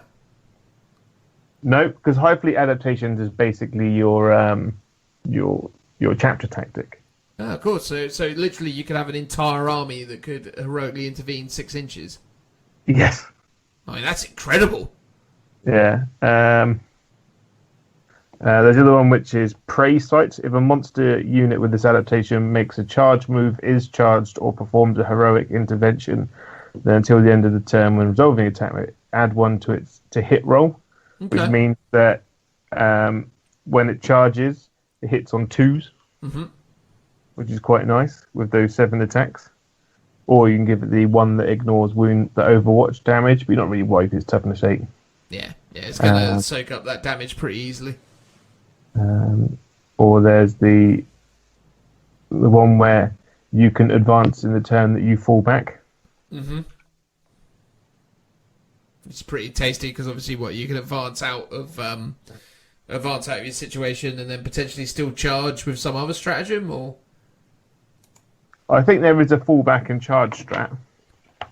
Well, he just gets it anyway. It's just that obviously if you fall back in advance, then you nullify the charging. Yeah, so he can fall back. Whereas movement's 12, he can fall back 20 inches in any direction and then charge again. And obviously step over infantry in the process. Well, the thing is though, because when you fall out of combat, you can move over infantry models. I'd have to see the exact wording on it. So could you carry that on over multiple units, or is it only the model that he's in combat with? I mean, theoretically, I don't think he has it as a falling back from combat thing. I just think he has it in general. No, he doesn't have it in general. So you sure? I mean, Tim, do you want to read it one more time? Yeah, let me bring it back up. When a Tyranids falls back, it can even move over enemy infantry models, though at the end of its move, it must be more than 1 inch away from all enemy units. Okay. So you could use it to fall out of combat as a fly move in any direction. Like 20 inches, boom, off I go. I mean, there's definitely some interesting things to it, and fair play to it. I've just taken the time to have a look at a few more photos of it, and it is a bit bigger than I gave it credit for, I suppose, as well. But yeah, I don't know, man. It seems all right. It seems like a good option. One thing that Tim missed out on the Dermic Symbiosis that gives it a 5-up invuln. In addition, if this model has a damage table, it is considered to have double the number of wounds remaining. Oh, that's nice. So it takes even longer for it to become worse. Yeah. Okay, that's pretty good. That's good. So I suppose because obviously if you were taking this as a adaptation, you could potentially look at doing it in even like a Supreme Command detachment, and then taking a few, bigger units, and then adding this in as a Lord of War. Yeah, you can give it the ability to do heroic interventions as if it's a character. It sounds like there's some options for it, for sure. Not immediately obvious ones, but some interesting stuff all the same. But all right, well, look, I mean, I think we've had a pretty good run through all of the various fun that is the Tyranids. Hopefully this has been educational and insightful for you. Tim, in summary, why don't you summarise why it is that you love the Tyranids, what it is that, is kind of drawn you to them, and, why you play them? I think it's just having the ability to do whatever you want with them. If you want to make a shooty army, you can make a shooty army. If you want to make a close combat army, you can make a close combat army, like deep striking, defensive, a stick in the mud. And they have some gorgeous models in the range. And I feel like you just don't see enough of them around in the gaming halls. It's definitely true. Tyranids are definitely underrepresented at this moment in time. I think at the moment the sort of pecking order is somewhere between the Tyranids and the Necrons in terms of in terms of where they sort of reside. But Phil, what's your thoughts on the Tyranids after this chat? Are you keen to break out the old minis and try and actually paint some up? Well, do you know what? I really am. I was anyway beforehand, because before we got into the whole 1K Marine project, and you sent me down the rabbit hole of doing Minotaurs, that was going to be my next army. I was going to go back to the Tyranids. So I can blame Joe for this. But for the reason I thought you were going to do Necrons. Don't blame me for this, man. Oh, no, I dabbled with the idea of Necrons ages ago, and actually it was, God, it's going back a while ago. I think we did a campaign weekend, which was the Council of War, where we each took an individual army and played it sort of, but as a team. And then after that, we all talked about doing a Tyranids army together. Which is when I got Tyranids, I think, because it was either Tyranids or Necrons that I was going to go down and buy, and end up buying Tyranids, and then no one else wanted to do the Tyranid army. I remember that plan, because we're all going to do like a different aspect. So one person was going to do all big bugs, and one person was going to do like Gene Stealer cult, and one was going to do like all flying bugs. Yes, yeah, and but it's funny because Tim's sort of idea of an army is very similar to what I've always wanted to do, which is a bit more big bugs, lots of Tyranid warriors, lots of the crushing Carnifexes, Stonecrusher Carnifexes, because I've got a couple of those, and the Dimmacaron as well, because I've got one of those and a Hive Tyrant and stuff. So it is weird how me and Tim seem to be in alignment from him now in 8th edition to me 5-6 years ago in 7th edition, I think. 6th edition, possibly. Yeah, maybe. Yeah, but it's interesting that it kind of, even though that army wasn't very viable back then, I don't think it's been made a bit more viable now due to not only 8th edition but like the updates in Psychic Awakening. So it's cool that they have been looking after some of those lesser loved units. I think you'd potentially surprise a lot of people with a big army of Tyranid warriors. I genuinely think that's got an X factor to it, because I don't know necessarily if too many people would know what to do against it immediately. But yeah, Joe, what's your vibe on the Nids now? Well, I love Tyranids. I've always loved Tyranids. The Carnifex kit has and always will be my favourite GW kit that they've ever produced. But this one or the old metal one that was the Screamer Killer? Well, the Screamer Killer is obviously like the first, but I think like I had an army which had 6 of the current Carnifexes, but all as Screamer Killers, and I loved it. And I think it's one of those armies that I really want to do again, but doing a Carnifex army nowadays is crazy expensive because you can only get them direct order, and they're like 30 quid a model. Yeah, they're a lot. There was a period of time when they did. Didn't they do them as a Apocalypse box? They do the Carnifex Brood. I think you save like a $5. No, but they did when they did Apocalypse a couple of years ago. They did one which had 3 of them in, yeah. Yeah, and that was a whole bunch of corns. Yeah, no, I swear there was. Well, anyway, it doesn't matter. But the point is that there used to be times where you were relatively cheap to get hold of, but those times are behind us now. Yeah, and they did that weird thing where they changed it from a round base to an oval base, so it looked like it was on a surfboard. Yeah, because I think I ended up with like 6 of them because I got is it Death Storm box sets? Yeah, you get two of them in that, and I ended up with like 3 boxes somehow. Yeah. So I ended up with a ton of them. There was a moment in time where I had, and this would have been around the time when we were talking about the Tyranid project, because I had loads of them at one point. They just sort of seemed to just be chucking them in with everything a few years ago, but no longer the case. But yeah, the Nids sound really interesting, man. I mean, honestly, from my side of things, I've tried playing Nids in the past. I've dabbled with them. I've never got on with them. They're really not my army at all. But I see a lot of the benefits and the interesting elements that they bring to the table, and it's always really intriguing with Nids because you never quite know what you're going to get out of them. They're always got some really interesting and diverse ways of being played, and I think the addition of GSC, Genestealer Cult, has really transformed the way they play as well. Because for the longest time, Tyranids were, Billy No-Mates, but now they've got some allies, which is really, really transformed how that army performs. Because talking through the idea of Tyranid Warriors, the idea of having a bunch of like Genestealer Cult models, kind of, hybrids coming out from the ground and causing lots of aggro in your opponent's back lines, could really amplify what we were talking about here in terms of, really tough to get rid of kind of board supremacy style armies, which, is a lame way of winning games, but it's a viable way of winning games. So something to think about for sure. I remember Tyranids throwing you a bit of a curveball at one of the tournaments we went to recently, where you just couldn't get to the middle of the table to deal with them. Yeah, so the Tyranids are actually quite a good counter to Elder in some respects. So I've had 2 tournament losses against Tyranids in the last 6 months, and that's not a reflection of how many times I win. It's more of a reflection of how many times I've played Nids. I think I've played against Nids a total of 5 times across all the tournaments that I've played in the last 6 months. And I lost to them twice during that process, and a lot of the times, in both occasions against me, it was the Genestealer, mad Genestealer rush that caused me so much aggro.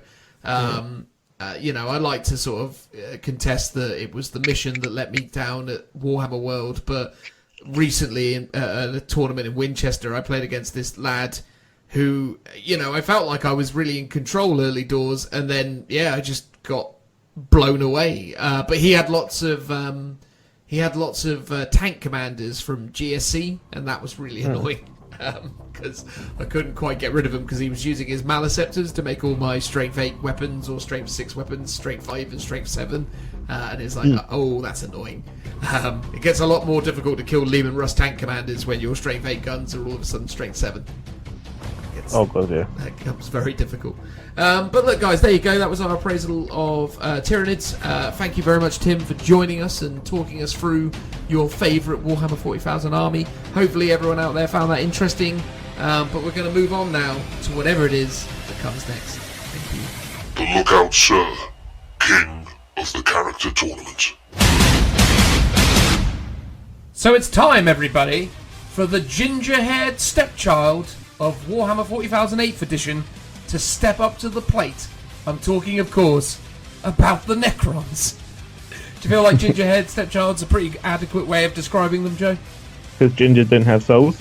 Well, exactly right. I suppose that also works. Although some of them do have souls. Not the gingers, the Necrons, I mean. But you yeah, will be losing us Necron fans left, right, and centre. Well, look, I think most Necron or ginger fans. Well, What's worse? True. I suppose the thing is, right, is like I think when it comes to 8th edition, Necrons definitely have fallen into one of these categories where they haven't had a tremendous amount of support.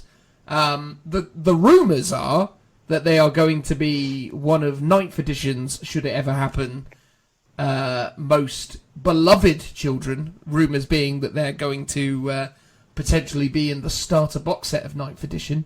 Ooh, they were quite instrumental at the end of 7th edition. Like in the creation of 8th edition, Necrons are front and centre.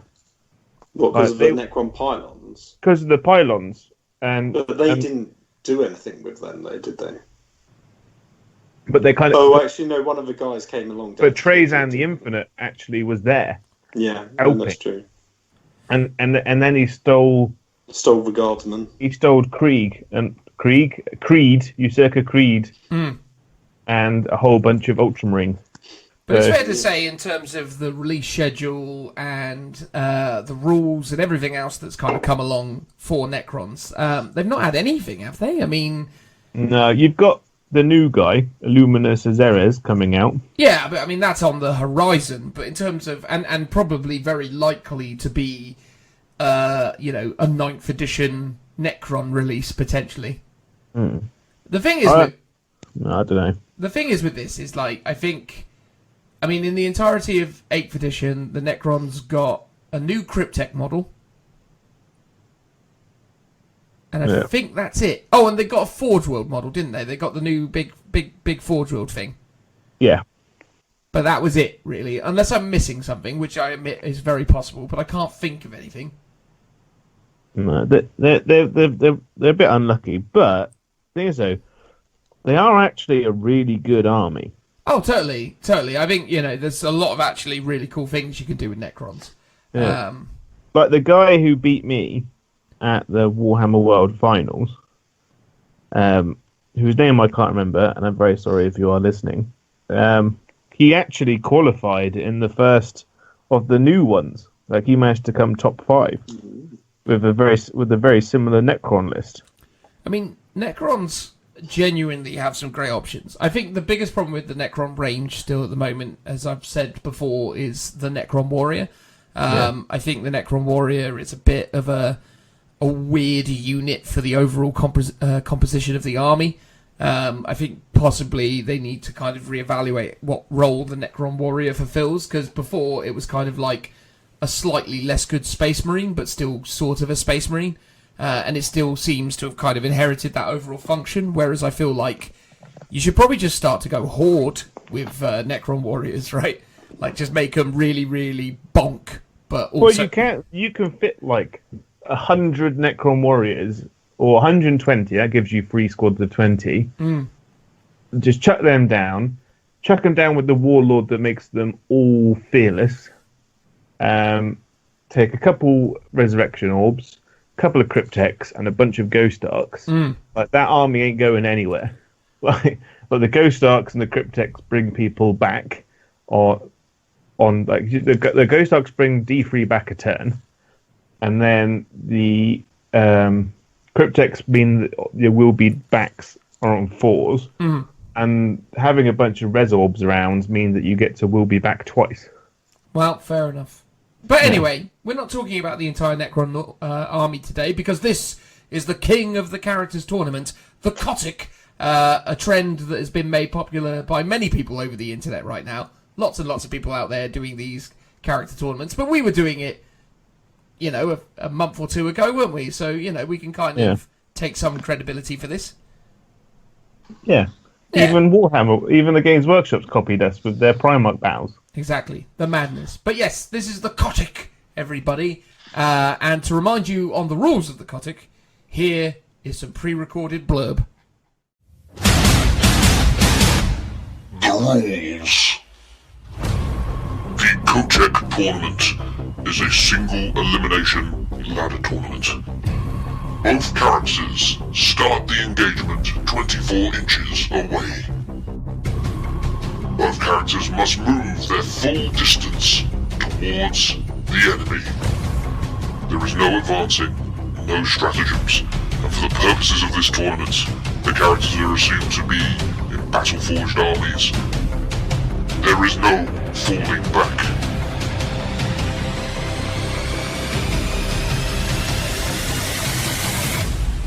May the best character win. Right, so now that we understand the rules, once again, we're going to introduce you to the two competitors taking place in today's round of the KOTC. The first is the blue man himself, Marneus Calgar. If you don't remember Marneus Calgar, he was the guy who beat up Trajan Valores a few episodes ago to win the crown of the Imperium's champion, despite Joe's optimistic view of the world. Calgar came, he saw, and he conquered, even without his flat 3 damage gauntlets. The madness of it, I say. Joe was in no way salty at all about that result, were you, Joe? I wasn't. It was. I blame your dodgy dice apps. That's what I blame.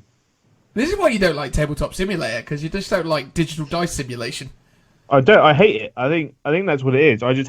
I hate technology and computers. We should only ever just use dice to resolve all of the world's problems. Well, you mean you want to use your slightly weighted special dice? I don't have slightly weighted special dice. Well, I feel like he does, because, you know, as soon as you give him any other kind of dice simulation, he's just like, no, it's rubbish, it's not as good. Joe will happily use any set of dice, but then as soon as he starts losing, he's like, let me get these special red gem dice out. He does do that, doesn't he? He does and then change. It's like 6s for days. No. I always start with the cherry red gem dice. Oh yeah, of course you do. Which are a Games Workshop official product, as sold in Dark Imperium.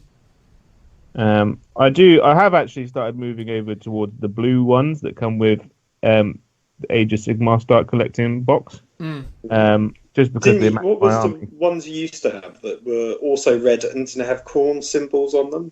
Those ones I got from Warhammer World when they used to got the pick and mix dice sets. Yeah. They rolled 6s all the time. They were 6s for days. They were. I hated playing against you with that. So basically, what we've discerned from this whole conversation is, unless Joe is able to use cheaty dice, he gets very grumpy. No. That's not true. I mean, I have got a big bag of about 40 dice I got from Adam for the 40k Brawl guys, and I refuse to use those anywhere apart from at 40k Brawl events because they are. I swear he's microwaved them before he's given them to me. Well, it's very generous of him to have done that for you. Yeah. But, to microwave them positively or negatively? Well, I can't say. I don't want to be incriminated for any reason whatsoever. No. Your silence speaks louder than real words ever could. Anyway, or real evidence ever could. Sorry, again, doing another Simpsons reference there. Right, okay, so obviously you know Calgar because we talked about Calgar in episode 30... Sorry, not 30. Episode 45, episode 44. I can't remember the last time we did this, but we talked about Calgar in an old episode, so we're not going to talk about him again. Needless to say, he's a Space Marine chapter master in Terminator armor, not in Terminator armor anymore, sorry, Gravis armor. He's got the Gauntlets of Ultramar, which are iconic weapons, essentially 2 power fists with fancy mastercrafted bolt guns within them. And he also gets straight ×2 D3 damage, despite all of the times on this podcast that we state that it has flat 3, because if you don't already know, that's a reference to the time I got it wrong. Several times. Well, like, twice. You played several games with these. Well, fair enough. But only friendly games against you and Richie and the like. Yeah. Exactly. But it's not friendly games when Richie plays. No, it's all business when it comes to Rich playing games. Oh, dear. Anyway, so representing the Necrons now, we've taken this character from the Forge World Index because essentially within the criteria that we have set, all the best Necron stuff that's sort of fighty is not really in the HQ section. And although obviously there's a lot of people out there be like, why didn't you use the Nightbringer? Well, the Nightbringer technically, well, 1, he's not an HQ choice. That's point number 1. 2, he technically has psychic powers. They're not psychic powers, but they may as well be. And the goal was to try and remove some of the more swingy features that psychic powers represent. Not to necessarily, assume that psychic powers will have a massive impact on how the guys at SM Battle Reports are doing their character tournament that they're doing at the moment. But I dare say it will probably come down to Eldred Olfrand and Ahriman if they don't face each other soon. Do you know what? I can tell you because they've done one already, and I think Smash Captain won it. And they're doing another one at the moment, and I think Smash Captains get quite far in the tournament. But is it Smash Captains versus Psychers yet? I don't think Psychers got that far. Really? Eldred didn't get that far? I could look at the breakdown of how people got on. People could go I imagine if the Smash Captain went first, he'd just fly into Eldred and absolutely duff him up in a one. I think they start in combat. Their one, so there's no charging or shooting. That's even worse. Worse for Eldred.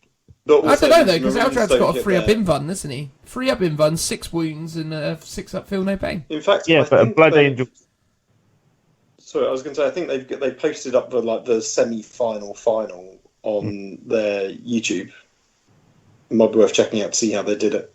All right, fair enough. But anyway, look, SA Battle Reports aside, I'm sure they're doing a lovely job. We'll do it our way. And it is to say that, we just didn't want to have any Psychers in there because we felt like it was too swingy. So we're not using the Nightbringer. Instead, we're using the Forge World Index character known as Kutlakh. I assume that's how you pronounce it. I mean, obviously, Joe, do you want to try and do a better job of that? I think only one of us butchering it is all that's needed. Yeah, exactly. Well, it's spelled Kutlakh, so maybe it's Kutlakh. I think it's Kutlakh. Kutlakh. That sounds very croûty, though, doesn't it? It does a bit, yeah. It's got a sort of clackiness to it, like a Kroot's little beak. I think that's the point. Or Kutlakh. Kutlakh. Is it maybe like a silent second K? You know? Maybe. Kutlakh. Anyway, he's the world killer. So you've got to assume a world killer is going to be relatively reasonable in the confines of a contest, and he's exactly the same points as Marneus Calgar. He's 200 points. No. So based on all of that criteria, he should be good. He's an index unit, though. He is an index unit, which obviously means... but some of the other index units saw price drops, like Moloch. He was 200 points, and I think he got dropped down to 150, didn't he? No, yeah. I think Space Marines will get a bit of love when it comes to the index, but no one else. Not the Crons. But yeah, look, I mean, he's a character. His faction is, again, called Maynarch or something. I don't know how you can pronounce that. Essentially, their ability is they reroll 1s to hit with shooting. Yeah, but if they don't move. If they don't move, so they reroll 1s to shooting for Overwatch, essentially. Yeah. In this contest, he is a Necron. He's got the infantry keyword. He's an Overlord, and obviously he's an HQ. He's got living metal, And as well as that, he's got Death Incarnate. If this model is your warlord, which he is, then all Maynarch infantry units within 12 may still charge in a turn in which they had advanced. So that would be useful, but if you'll remember from the rules earlier, we're not advancing, so it's a moot point. My will be done. At the beginning of each of your turns, dear oh dear, choose a friendly Maynarch infantry unit within 6 of this model. Add one. You can add one to the advance, charge, and hit rolls of that unit until the beginning of the next turn. A unit can only be affected by this ability once each turn. So he can make himself +1 to advance, charge, and hit. But given that his weapon skill 2+, it doesn't really massively affect the hit side of things. But he is going to get +1 to his charge, which is handy. Yeah. I mean, it means that he may not have to go quite as far. He has a 4-up invulnerable save because of the phase shifter. Nice. And then a model with this ability regains D3 lost wounds at the beginning of your turn, rather than 1 from their living metal ability. So he regains D3 lost wounds every single turn, which is additionally quite handy. And he has the Splinter of Madness. So if Kutlak's leadership characteristic is higher than the leadership characteristic of the target of any hit roll made for him in the fight phase, that roll may be re-rolled. Okay, cool. And he's leadership 10. And Calgar is only leadership 9. So he will be able to re-roll his hit rolls against Calgar. Nice. It's quite useful. So hitting on 2's re-rolling, which is no bad thing. In terms of his stat line, he's movement 5, weapon skill and ballistic skill 2+, strength and toughness 5, 6 wounds, 3 attacks, leadership 10, and he has a 2+ armor save, which is no bad thing. Tasty. Weapon-wise, he's got a Staff of Light that can either be used in shooting or in melee. In melee, it is -2, 1 damage, and in shooting, it is range 12, assault 3, strength 5, -2, 1 damage. And then he's also got the Obdizax or something. Joe, do you want to butcher that for me instead? Obsidax? Obsidax, yeah. Yeah, that'll do.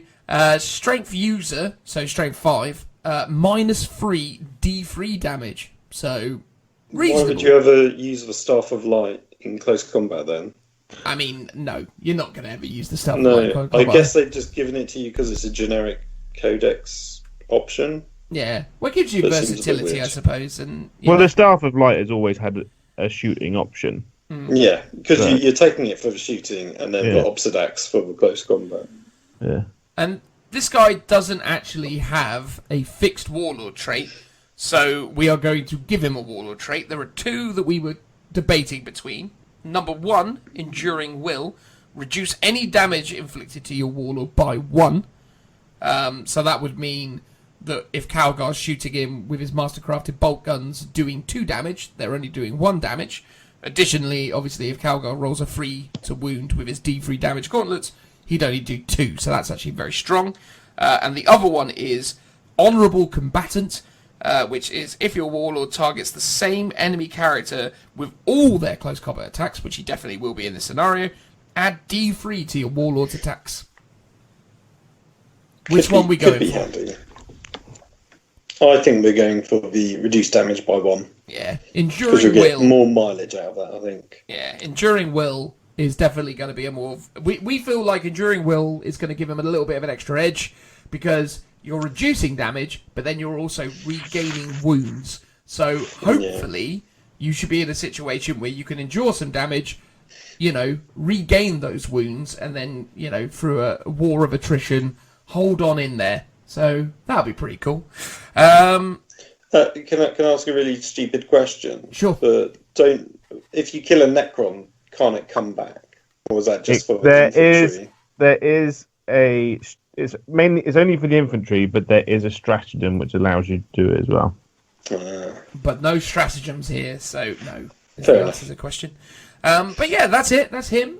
Who's going to be rolling dice for our world killer today? Because seeing as, I seem to be the honourable Calgar man today, I suppose I'll look after him. But who wants to throw down against Calgar? There's nothing honourable about you. Let's be honest.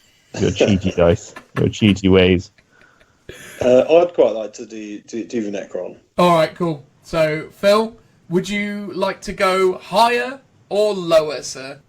I'm going to go higher. The world killer will be going first. Let's begin. Round 1. Round 1.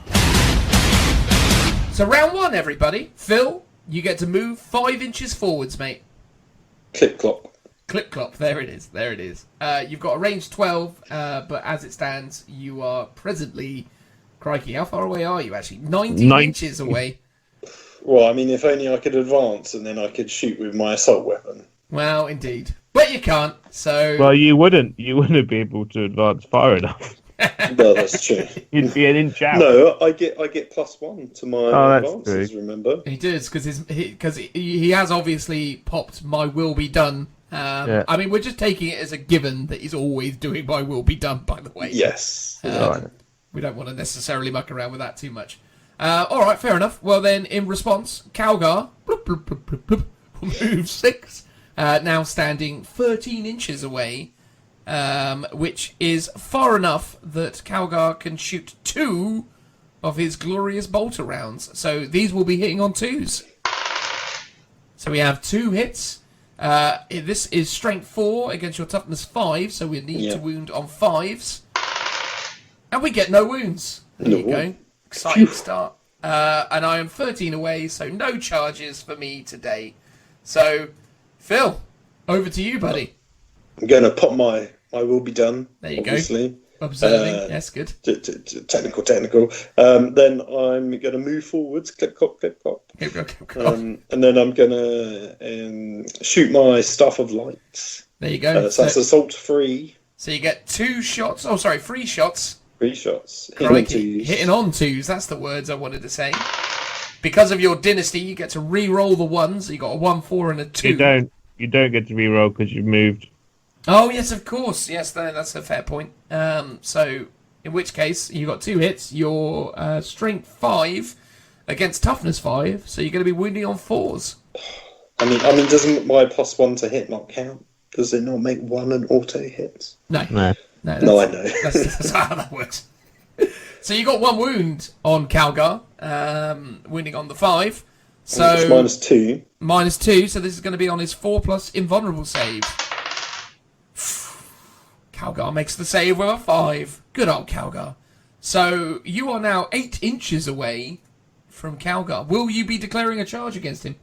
Do I not have to? Yes, you do. I mean, Well, obviously there that we is go. the way it Then goes. I will be clip-clopping as I charge. So you need a 7. Yes, because I get my +1. So... Oh, dear. So yeah, 3 is not enough. But then Calgar will overwatch you. And he'll miss every time, but he'll re-roll. Yep, misses every time. Alright, fair enough. So at this moment in time, you are 8 inches away. Calgar, clip, moves. And is now only 2 inches away from you. He'll shoot you 4 times. And he misses once, but of course he's a chapter master, so we'll re-roll that. So he hits 4 times.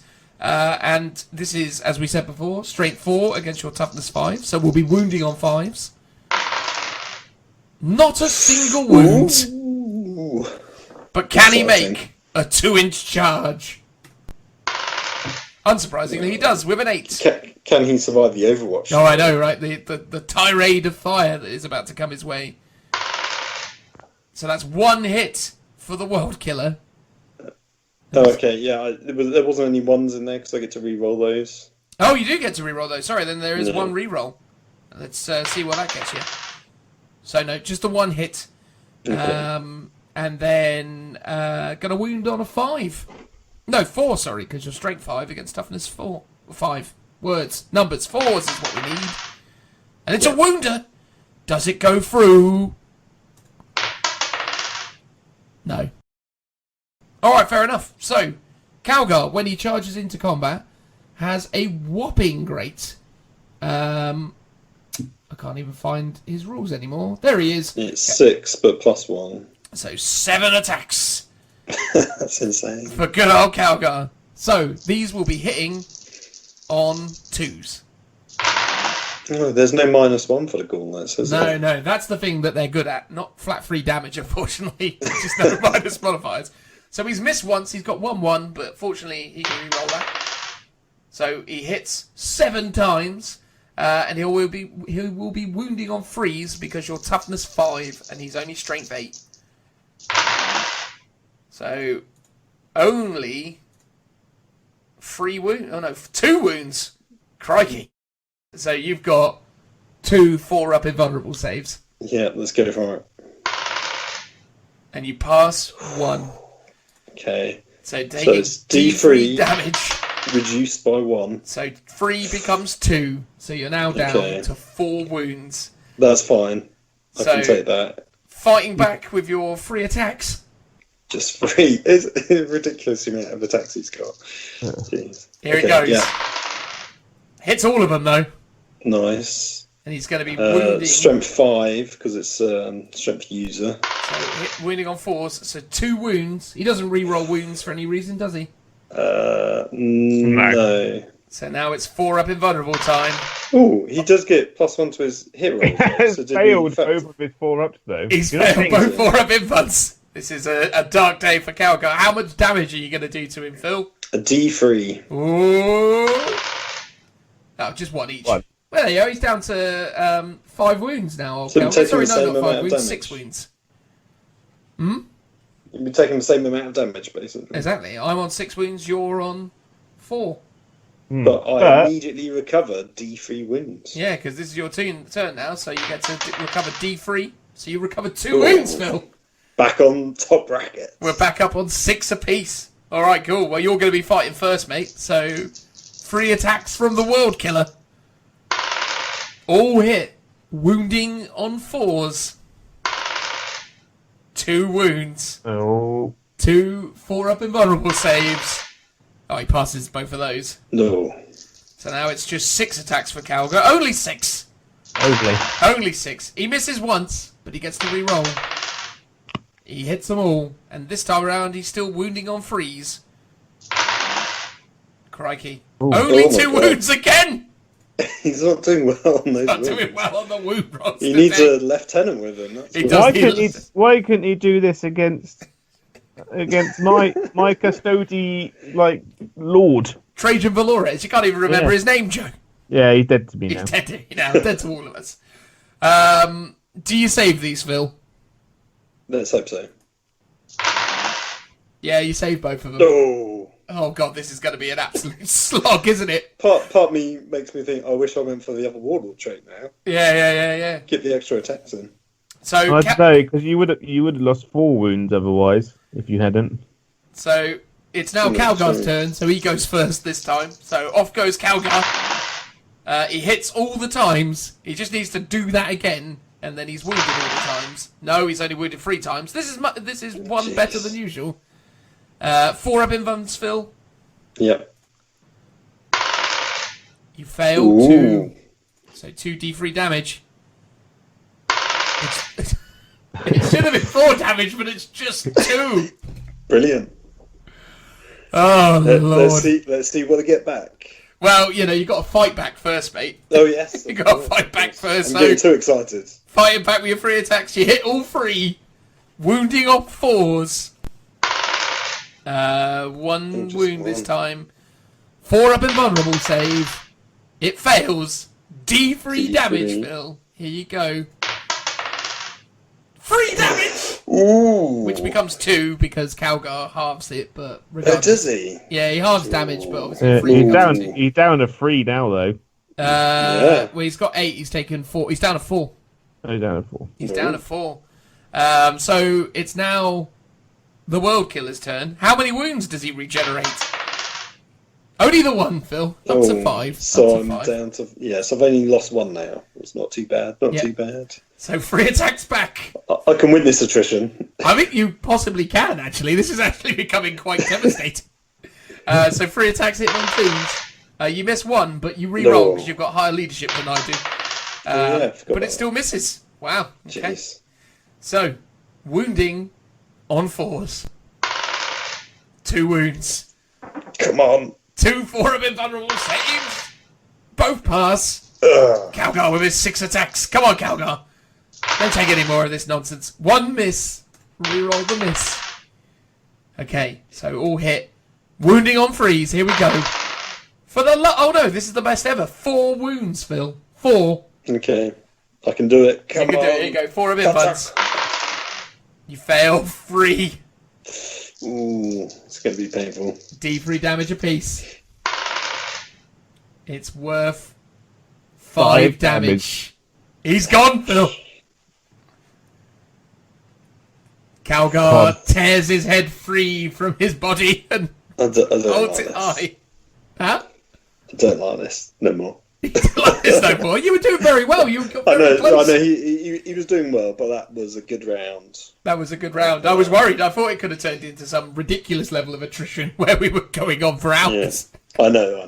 It was weird. I think you were just rolling badly for the wounds. Oh man, for Calgar, yeah, God, it took him ages to get going. I think there was literally I was doing 2 damage a time for. But we get the fun of doing it all again, don't we? Well, exactly. As if that wasn't entertaining enough, we now get to move on to round 2. Round 2. So it's round 2 now. Calgar went last, or rather went second in the first round, so he's going first in this one. So he's bimbling along 6 inches, and is finding himself around 18 inches away from his enemy, which means that he gets 2 shots, hitting on 2s, double 6. Ooh, he's angry. Wounding on 5s. Clearly, he was on point, but his bolters were letting him down that day. Double 2 means no wounds. So Phil, your will be done. Please proceed with your movement. I will click clock 5 inches. 13 inches away. That means I'm still out of range for my staff. Still out of range on that one. So in response, Calgar now will move forwards 6 inches, making him now 7 inches away. He will shoot at you 4 times with his bolters, missing once. 1, 1, a 2, a 3, and a 6. Reroll that 1. It's all hits. He's going to be wounding on 5s. And he wounds none. Well done, Calgar. Those bolters are really not working out today. But he needs to see a 7 in order to make this charge. A 6 is not a 7. Phil, obviously you get to Overwatch. Indeed. You rolled 1, 1, and you've remained stationary. So you get to re-roll that. No. A 1 followed by a 1 is no good. But now you're going to bimble along 5 inches. Thy will be done. You are now only 2 inches away. And you get to shoot 3 times. 1 of them misses. And you can't No reroll that, reroll. unfortunately. No. But you're wounding on 4s. No wounds. Oh. But can you charge make in? a 2-inch charge with a +1? Oh, a 5 Just. is adequate. But Calgar will shoot at you. And he will re-roll the 2 misses because he rolled double 6, a 1 and a 5. No, so just 2 hits, wounding on 5s. No wounds. Alright, well, fair enough. So you get in and you got your 3 attacks, Phil. Yep.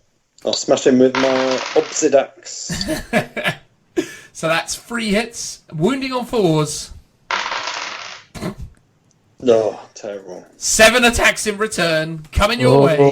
Dan's dodgy dice app strikes again. So we got 3 misses there. So we'll re-roll those 3 ones. And we still have 1 miss, so only 6 hits in total. Wounding on freeze. 1 fails to wound. Now you have 5 4-up invuns, Phil. You feeling confident? Big roll, big roll. No.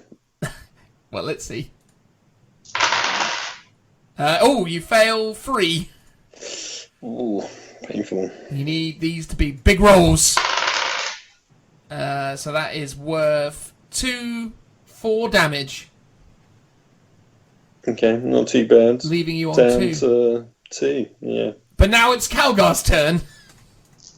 So he's going to hit you 6 times.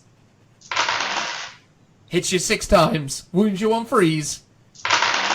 Wounds 5 times. 5 invuln saves, Phil. You feeling confident? Maybe not. Let's see how it goes. He's dead, Phil. What, with those... Over that, was that my save? That was your save, Phil, yeah. No. He's a goner. Disappointing. Poor old world killer. I mean... I think maybe next time we shouldn't include chapter masters in this either. You think the chapter masters are unbalancing it? Potentially. Why do you think that, though? Because I think like Calgar is just a dead cert to win. Well, he's got to go through Ghazghkull still. Next round is Ghazghkull versus Farsight. Well, we know who's going to win that one, don't we? Well, were we not going to do Ghazghkull versus Ragnar? The classic new matchup, apparently. No, because we've got to represent the town. We can't just be doing Marines all the time. You know, it's not right.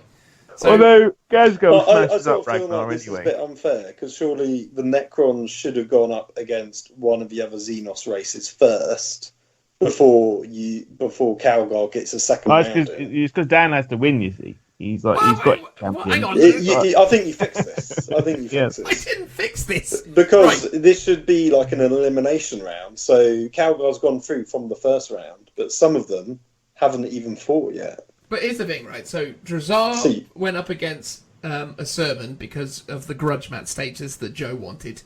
So that was round 1. Then the next round was Abaddon versus Old One Eye. Yeah. And this has been the 3rd round, which has been... Well, technically the 3rd round was also then Calgar fighting for the supremacy of the Imperium. Exactly, so you've already done Calgar. No, but the reason we did that was because Joe was convinced I got Calgar wrong and that Trajan Valores is better. But I think we should have done, Necrons versus... What we need to do then now Orcs is do have him versus old Hammerhand, whatever his name is, from the Space Wolves. What, Arjak? Arjak, yeah, Rockfist. He's a tasty boy. He is. I mean, but he's an elite choice, mate. Is it? No, he's not. He's HQ, isn't he? Oh, he used to be elite. I can't remember what he is now. Yeah. I reckon Arjak will give him a run for his money. Who's that, Calgar? Yeah. Can we do it quickly? We just can't keep doing segments where characters you think can beat Calgar get beaten by Calgar. I want to run the numbers.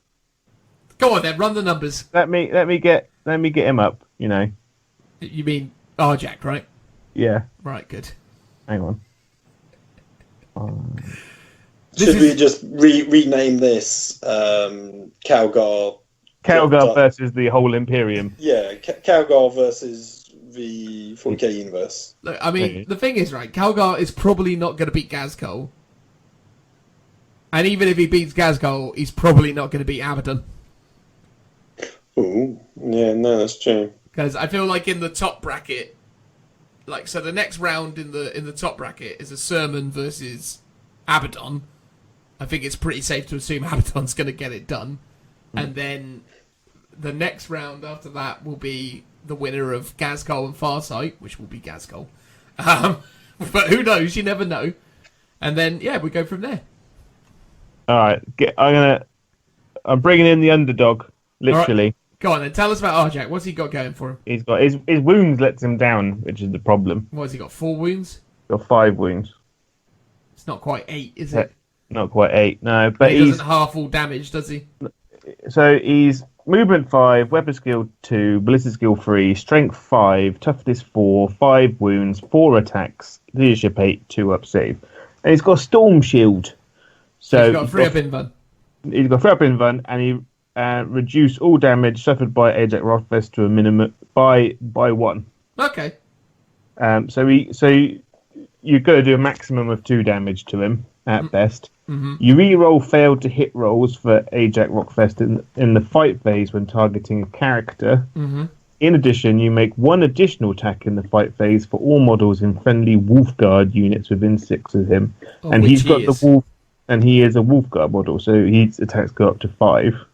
And then 6 because he's obviously a Space Marine. Yeah. Okay. And And if he charges, he gets the old +1 to hit as well. So he's hitting on 2s in combat with his thunder hammer. Then for the first turn. For the first turn. And he's getting 6 attacks on the first turn, going down to 5. And then Saga of the Bear, roll a dice each time a model affected by this saga loses a wound. On a 6, that model does not lose a wound. I mean, it sounds an awful lot like Calgar. Yeah, and the only way to get it is the Deed of Legend, successfully pass a saving throw for your world. So he just has to pass a saving throw, and then he gets to ignore all damage on 6. Can Arjac be a warlord, though? Yeah. Oh, okay, I didn't know, because he was like some weird bodyguard for Logan, wasn't he? So I didn't know if he had some weird rule about him. He's a warlord. And then he's got Foe Hammer, which is ×2 strength, -3 D3 damage, but when you attack a character or monster, it becomes flat free. Nice. And he can throw it at people 12 inches away. It's Assault 1 ×2 -3 D3, but against characters it becomes free. I mean, I admire your enthusiasm for finding things that beat Calgar, Joe, but I imagine our audience are kind of over this now. No, they love it. They want Calgar dropped on his big white booty. You know. All right. Okay. So what we're gonna do, Joe? Yeah. You're not gonna like it, but this is my offer. Take it or leave it. Tabletop Simulator. Line up 3 other Imperium characters. No, I'd rather get hit by a truck. Mate, I'm just saying. Tabletop Simulator. I'll record it. We'll put it on YouTube. Calgar versus. Give me your best 3 other Imperium characters that fit the criteria. HQ. And you know, no vehicles either. I'm not. Don't you bring bloody Cullen, because we know Cullen will smash them to pieces. but bar Cullen or any of the other Dreadnought characters, it's all fair game. I might chuck in like a crazy one for no reason. Well, you could throw in like the trickster guy from Space Wolves and just stasis bomb him, or the guy from Death Watch and just stasis bomb him. I think, or Harold. I love Harold. Harold, yeah, we'd be all right with cavalry. Yeah, Harold Deathwolf. Yeah, Harold. You could go for him, or you could go for a variety of things. Joe, that is the offer. If you want to do it, we're doing it on TSS or TTS. Because we're not doing it here anymore. Because people are bored of this. This is you think this is fun. People are like, can we just get on with it now, please? All right then. Anyway, look. I think from the outset we all understood the Necrons were probably going to be let down because they don't really have any massively powerful combat units within their HQ section. As we said at the start, the Nightbringer would have been the obvious pick, but for a variety of reasons it just didn't quite make sense. So hopefully the Necron players don't feel too let down by the loss to Calgar, but it is the way it goes. I don't think anyone should be that surprised. Say Irby, we're going to move on now to the end of the show. Thanks very much. Woo!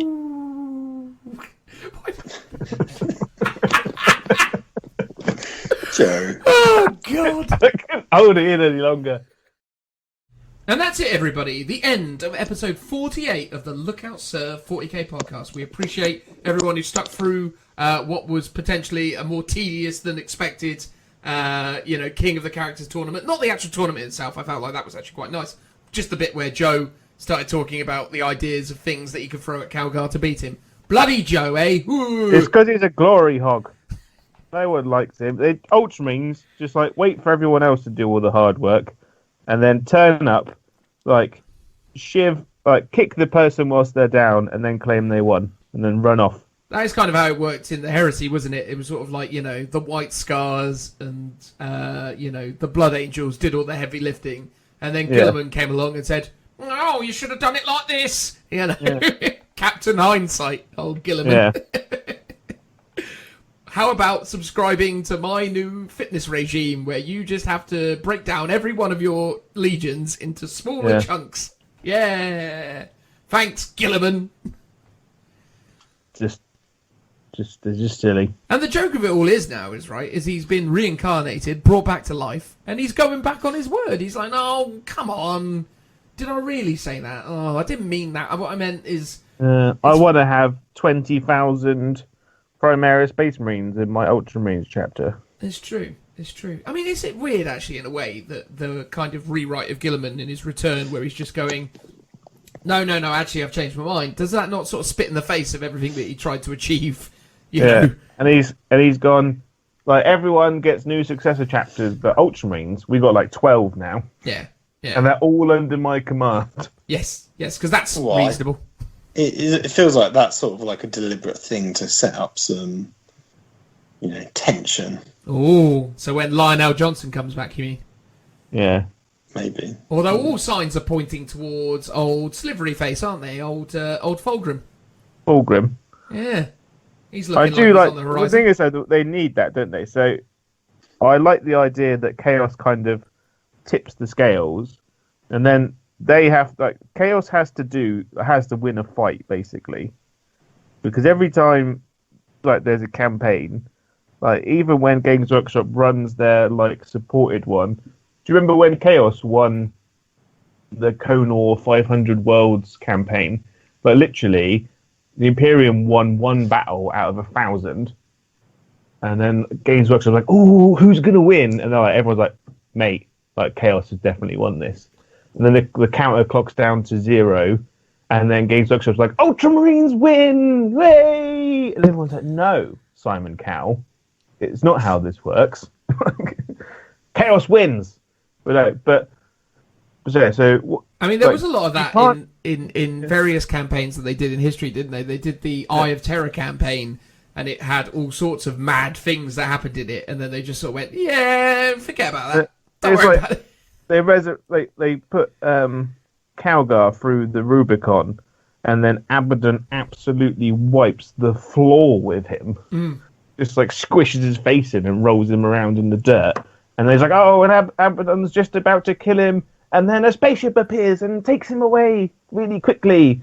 And it's like, no. For the bad guys to seem scary, they have to win a fight. It is interesting, isn't it, though? Because I think, they constantly shy away from killing off kind of key characters, which I think is actually really damaging to the 40k narrative. Because one of the really interesting things about 40k historically is that it was always sort of set in this finite period of time. The story never went forward. And because the story never went forward, you were always assuming that peril awaited around the corner for all these characters.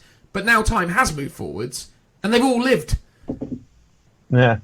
The good guys need to have a real shinnin. They need something, they need adversity to seem heroic. Because at the moment they're winning everything. I can't feel good for a team that wins all the time.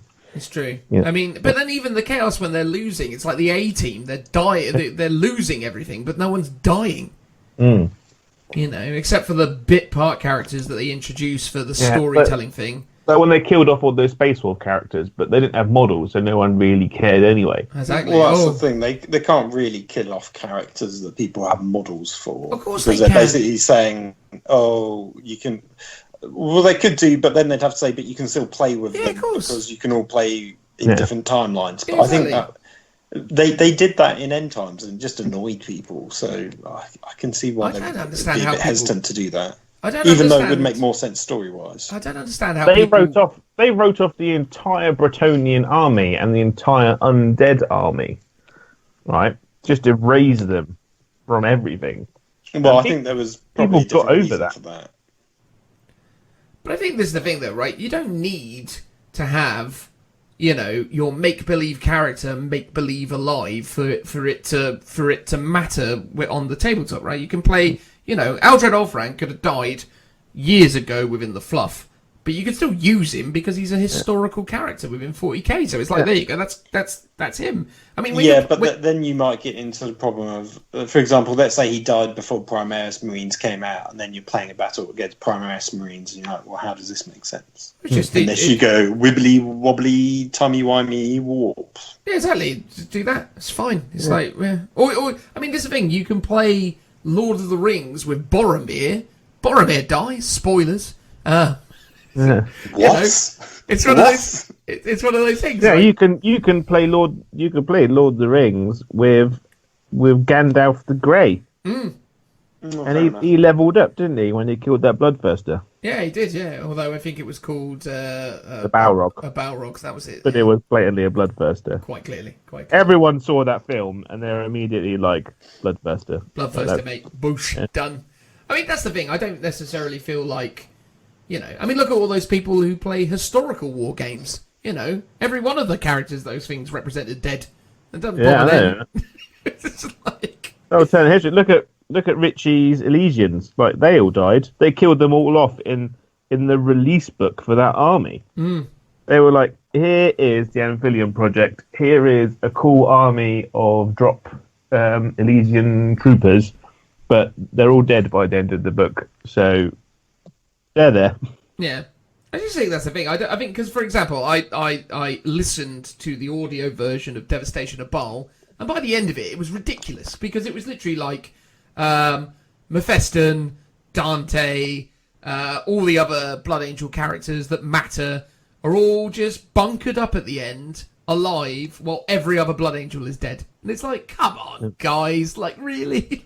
Well, technically, like, Astrath and Dante are on the table on Baal, but everyone else is off fighting in other places. Well, it was Mephiston. Astrath's on Cadia, isn't he? They're like, he's Cadia. Astrath's on Cadia. It was Mephiston, Dante, and the apothecary bloke who I forget the name of. Old Brother Corbulo. Corbulo, yeah. Yeah, and then Gabriel Seth was there as well. So it was literally just the 4 named characters at the end and 1 or 2 bodyguards who lived the whole way through. And it's like, would it have really caused you that much aggro to kill Corbulo? Really? Like, or Dante? No one uses him anyway. Exactly. Like, why not do that? Because then that makes, wouldn't that be a fantastic, like, mirror of, the Blood Angels that, Sanguinius died, at the feet of Horus to allow the Emperor to slay him.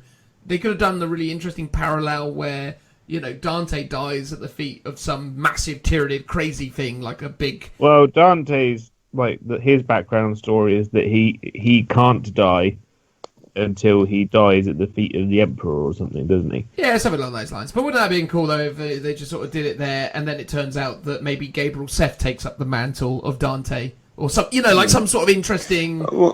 Well, I guess it does make that it can happen, because at the end of Gathering Storm, is it Colour Sergeant Kell? Doesn't he die? Yeah, he died. Creed gets zapped away into a Tesseract. I mean, yeah. They've technically been playable still, I think, in 8th edition in the new Codex. Yeah, they have been, yeah. But I mean, no disrespect to those 2 characters, because I know they're significant and so on and so forth, but, they're no Yarrick, aren't they, in terms of Imperial Guard? But that's true, but what I mean is there's sort of precedence of characters that are well known and probably well used, not being around in the lore, but still being around in the rules. Well, there was a period of time where Eldred Ulfram was dead because he pitted his brain against Blackstone Fortress. Well, he died in the original 13th Black Crusade, didn't he? He did, yeah, he did. And then they just went, don't worry about that. He's alive still. Whatever, move on. That didn't happen. Bloop bloop bloop. It's fine. They just rewinded the clock, didn't they, and took it back to.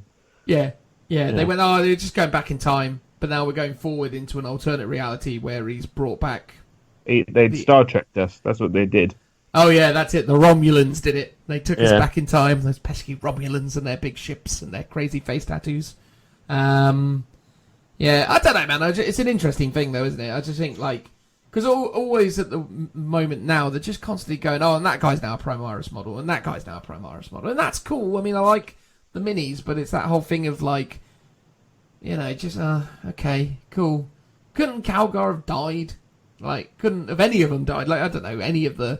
Well, do you remember when they teased Calgar and it was like a banner that said only in death does duty end, which I think is like the 2nd company or 3rd company banner or something. And we were like, oh my God, he's going to be dead and he's going to come back as a Chapter Master Dreadnought. Oh, yeah, and we all said this would be amazing, and then they didn't do it. We were like, oh damn. Because that would be incredible. because that's a good way of killing someone and bringing them back, as opposed to killing them in the lore but bringing them back through the Rubicon of making them a Primaris. That doesn't really count. Whereas turning them into a Dreadnought or evolving them somehow is kind of more of an interesting way of killing them but keeping them around still. Yeah, because Primaris has just become this really annoying MacGuffin, hasn't it? Where it's literally like, oh, yeah, he was in trouble, he was going to nearly die, but don't worry, we made him Primaris, so it's fine now. So, oh, come on. And also, by the way, Primaris is like this regenerative process that they go through, right? They get like new things put in them and it powers them up, makes it young and powerful again. How come Calgar's hair's still grey? And why didn't his eye grow back? Like, why is he still the same? I don't think it's that regenerative. It's just making you stronger. It's like putting you on steroids, basically. It's not going to stop you going bald, though, is it? Well, it might do. I don't know. I mean, to what extent does this stuff work? I'm just sort of like, again, he doesn't. The regenerative stuff doesn't make you younger. It just delays the time of delays the aging. It doesn't. It doesn't take you backwards. They talk about it in one of the Black Library books. Yeah, fair enough. I'm still very much of the opinion, Primaris rant incoming again, but I won't rant it. I'm still very much of the opinion they should have never have done Primaris, and they should have just said, yeah, it's a new suit of Space Marine armor, what you want?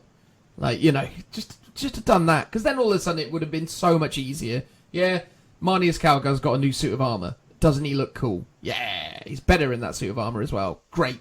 Like, you know, like that at least kind of keeps it easy and the flow of things. This whole kind of, oh, he got in trouble, almost died, but don't worry, we Primarised him and now he's healthy again. Well, he didn't get in trouble, did he? He was like shunned.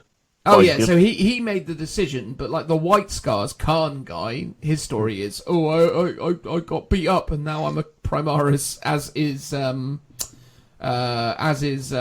Raven Guard blokey as well, isn't it? It's like, almost died, but now that came with his promotion. Yeah, exactly. He was like, we'll make you a chapter master, but you got to go for an operation that might kill you. And he's like, oh, I don't know if it's worth it. Yeah. And they're like, pay rise though. Pay rise. look at this fancy new emo haircut you can have. Yeah. I'm all about that. Yeah, everyone like you get all this, but everyone has to listen to My Chemical Romance on loop in their headsets all the time. That's it. The Black Parade as they march across the battlefield. I started interacting with people who really like My Chemical Romance recently, and they abbreviate it all, don't they? They say My MCR, that's it, isn't it? Yeah, My Chemical Romance. That's how they refer to it. That's a thing. Are they still? I didn't know they were still going. I don't think they are, but that's what the fans will say about them. You know, they say, "Oh, I love MCR." I'm like, what? What the heck is that? My Chemical Romance. Oh, okay. Anyway, there you go. Right, we have to wrap this up. I have to go and feed my child. Well, exactly. I also have to go pick up some shopping. Look, that was episode 48, everybody. We hope you enjoyed it. If you did enjoy it, why not leave us a nice comment or say nice things or do a 5-star review or any of that stuff. You can find us on social media. Links are down below. Thank you very much, everybody. We hope you stay safe and are doing well. Yeah! Goodbye, everyone. Bye-bye. Bye-bye. Bye. Bye-bye. Bye-bye.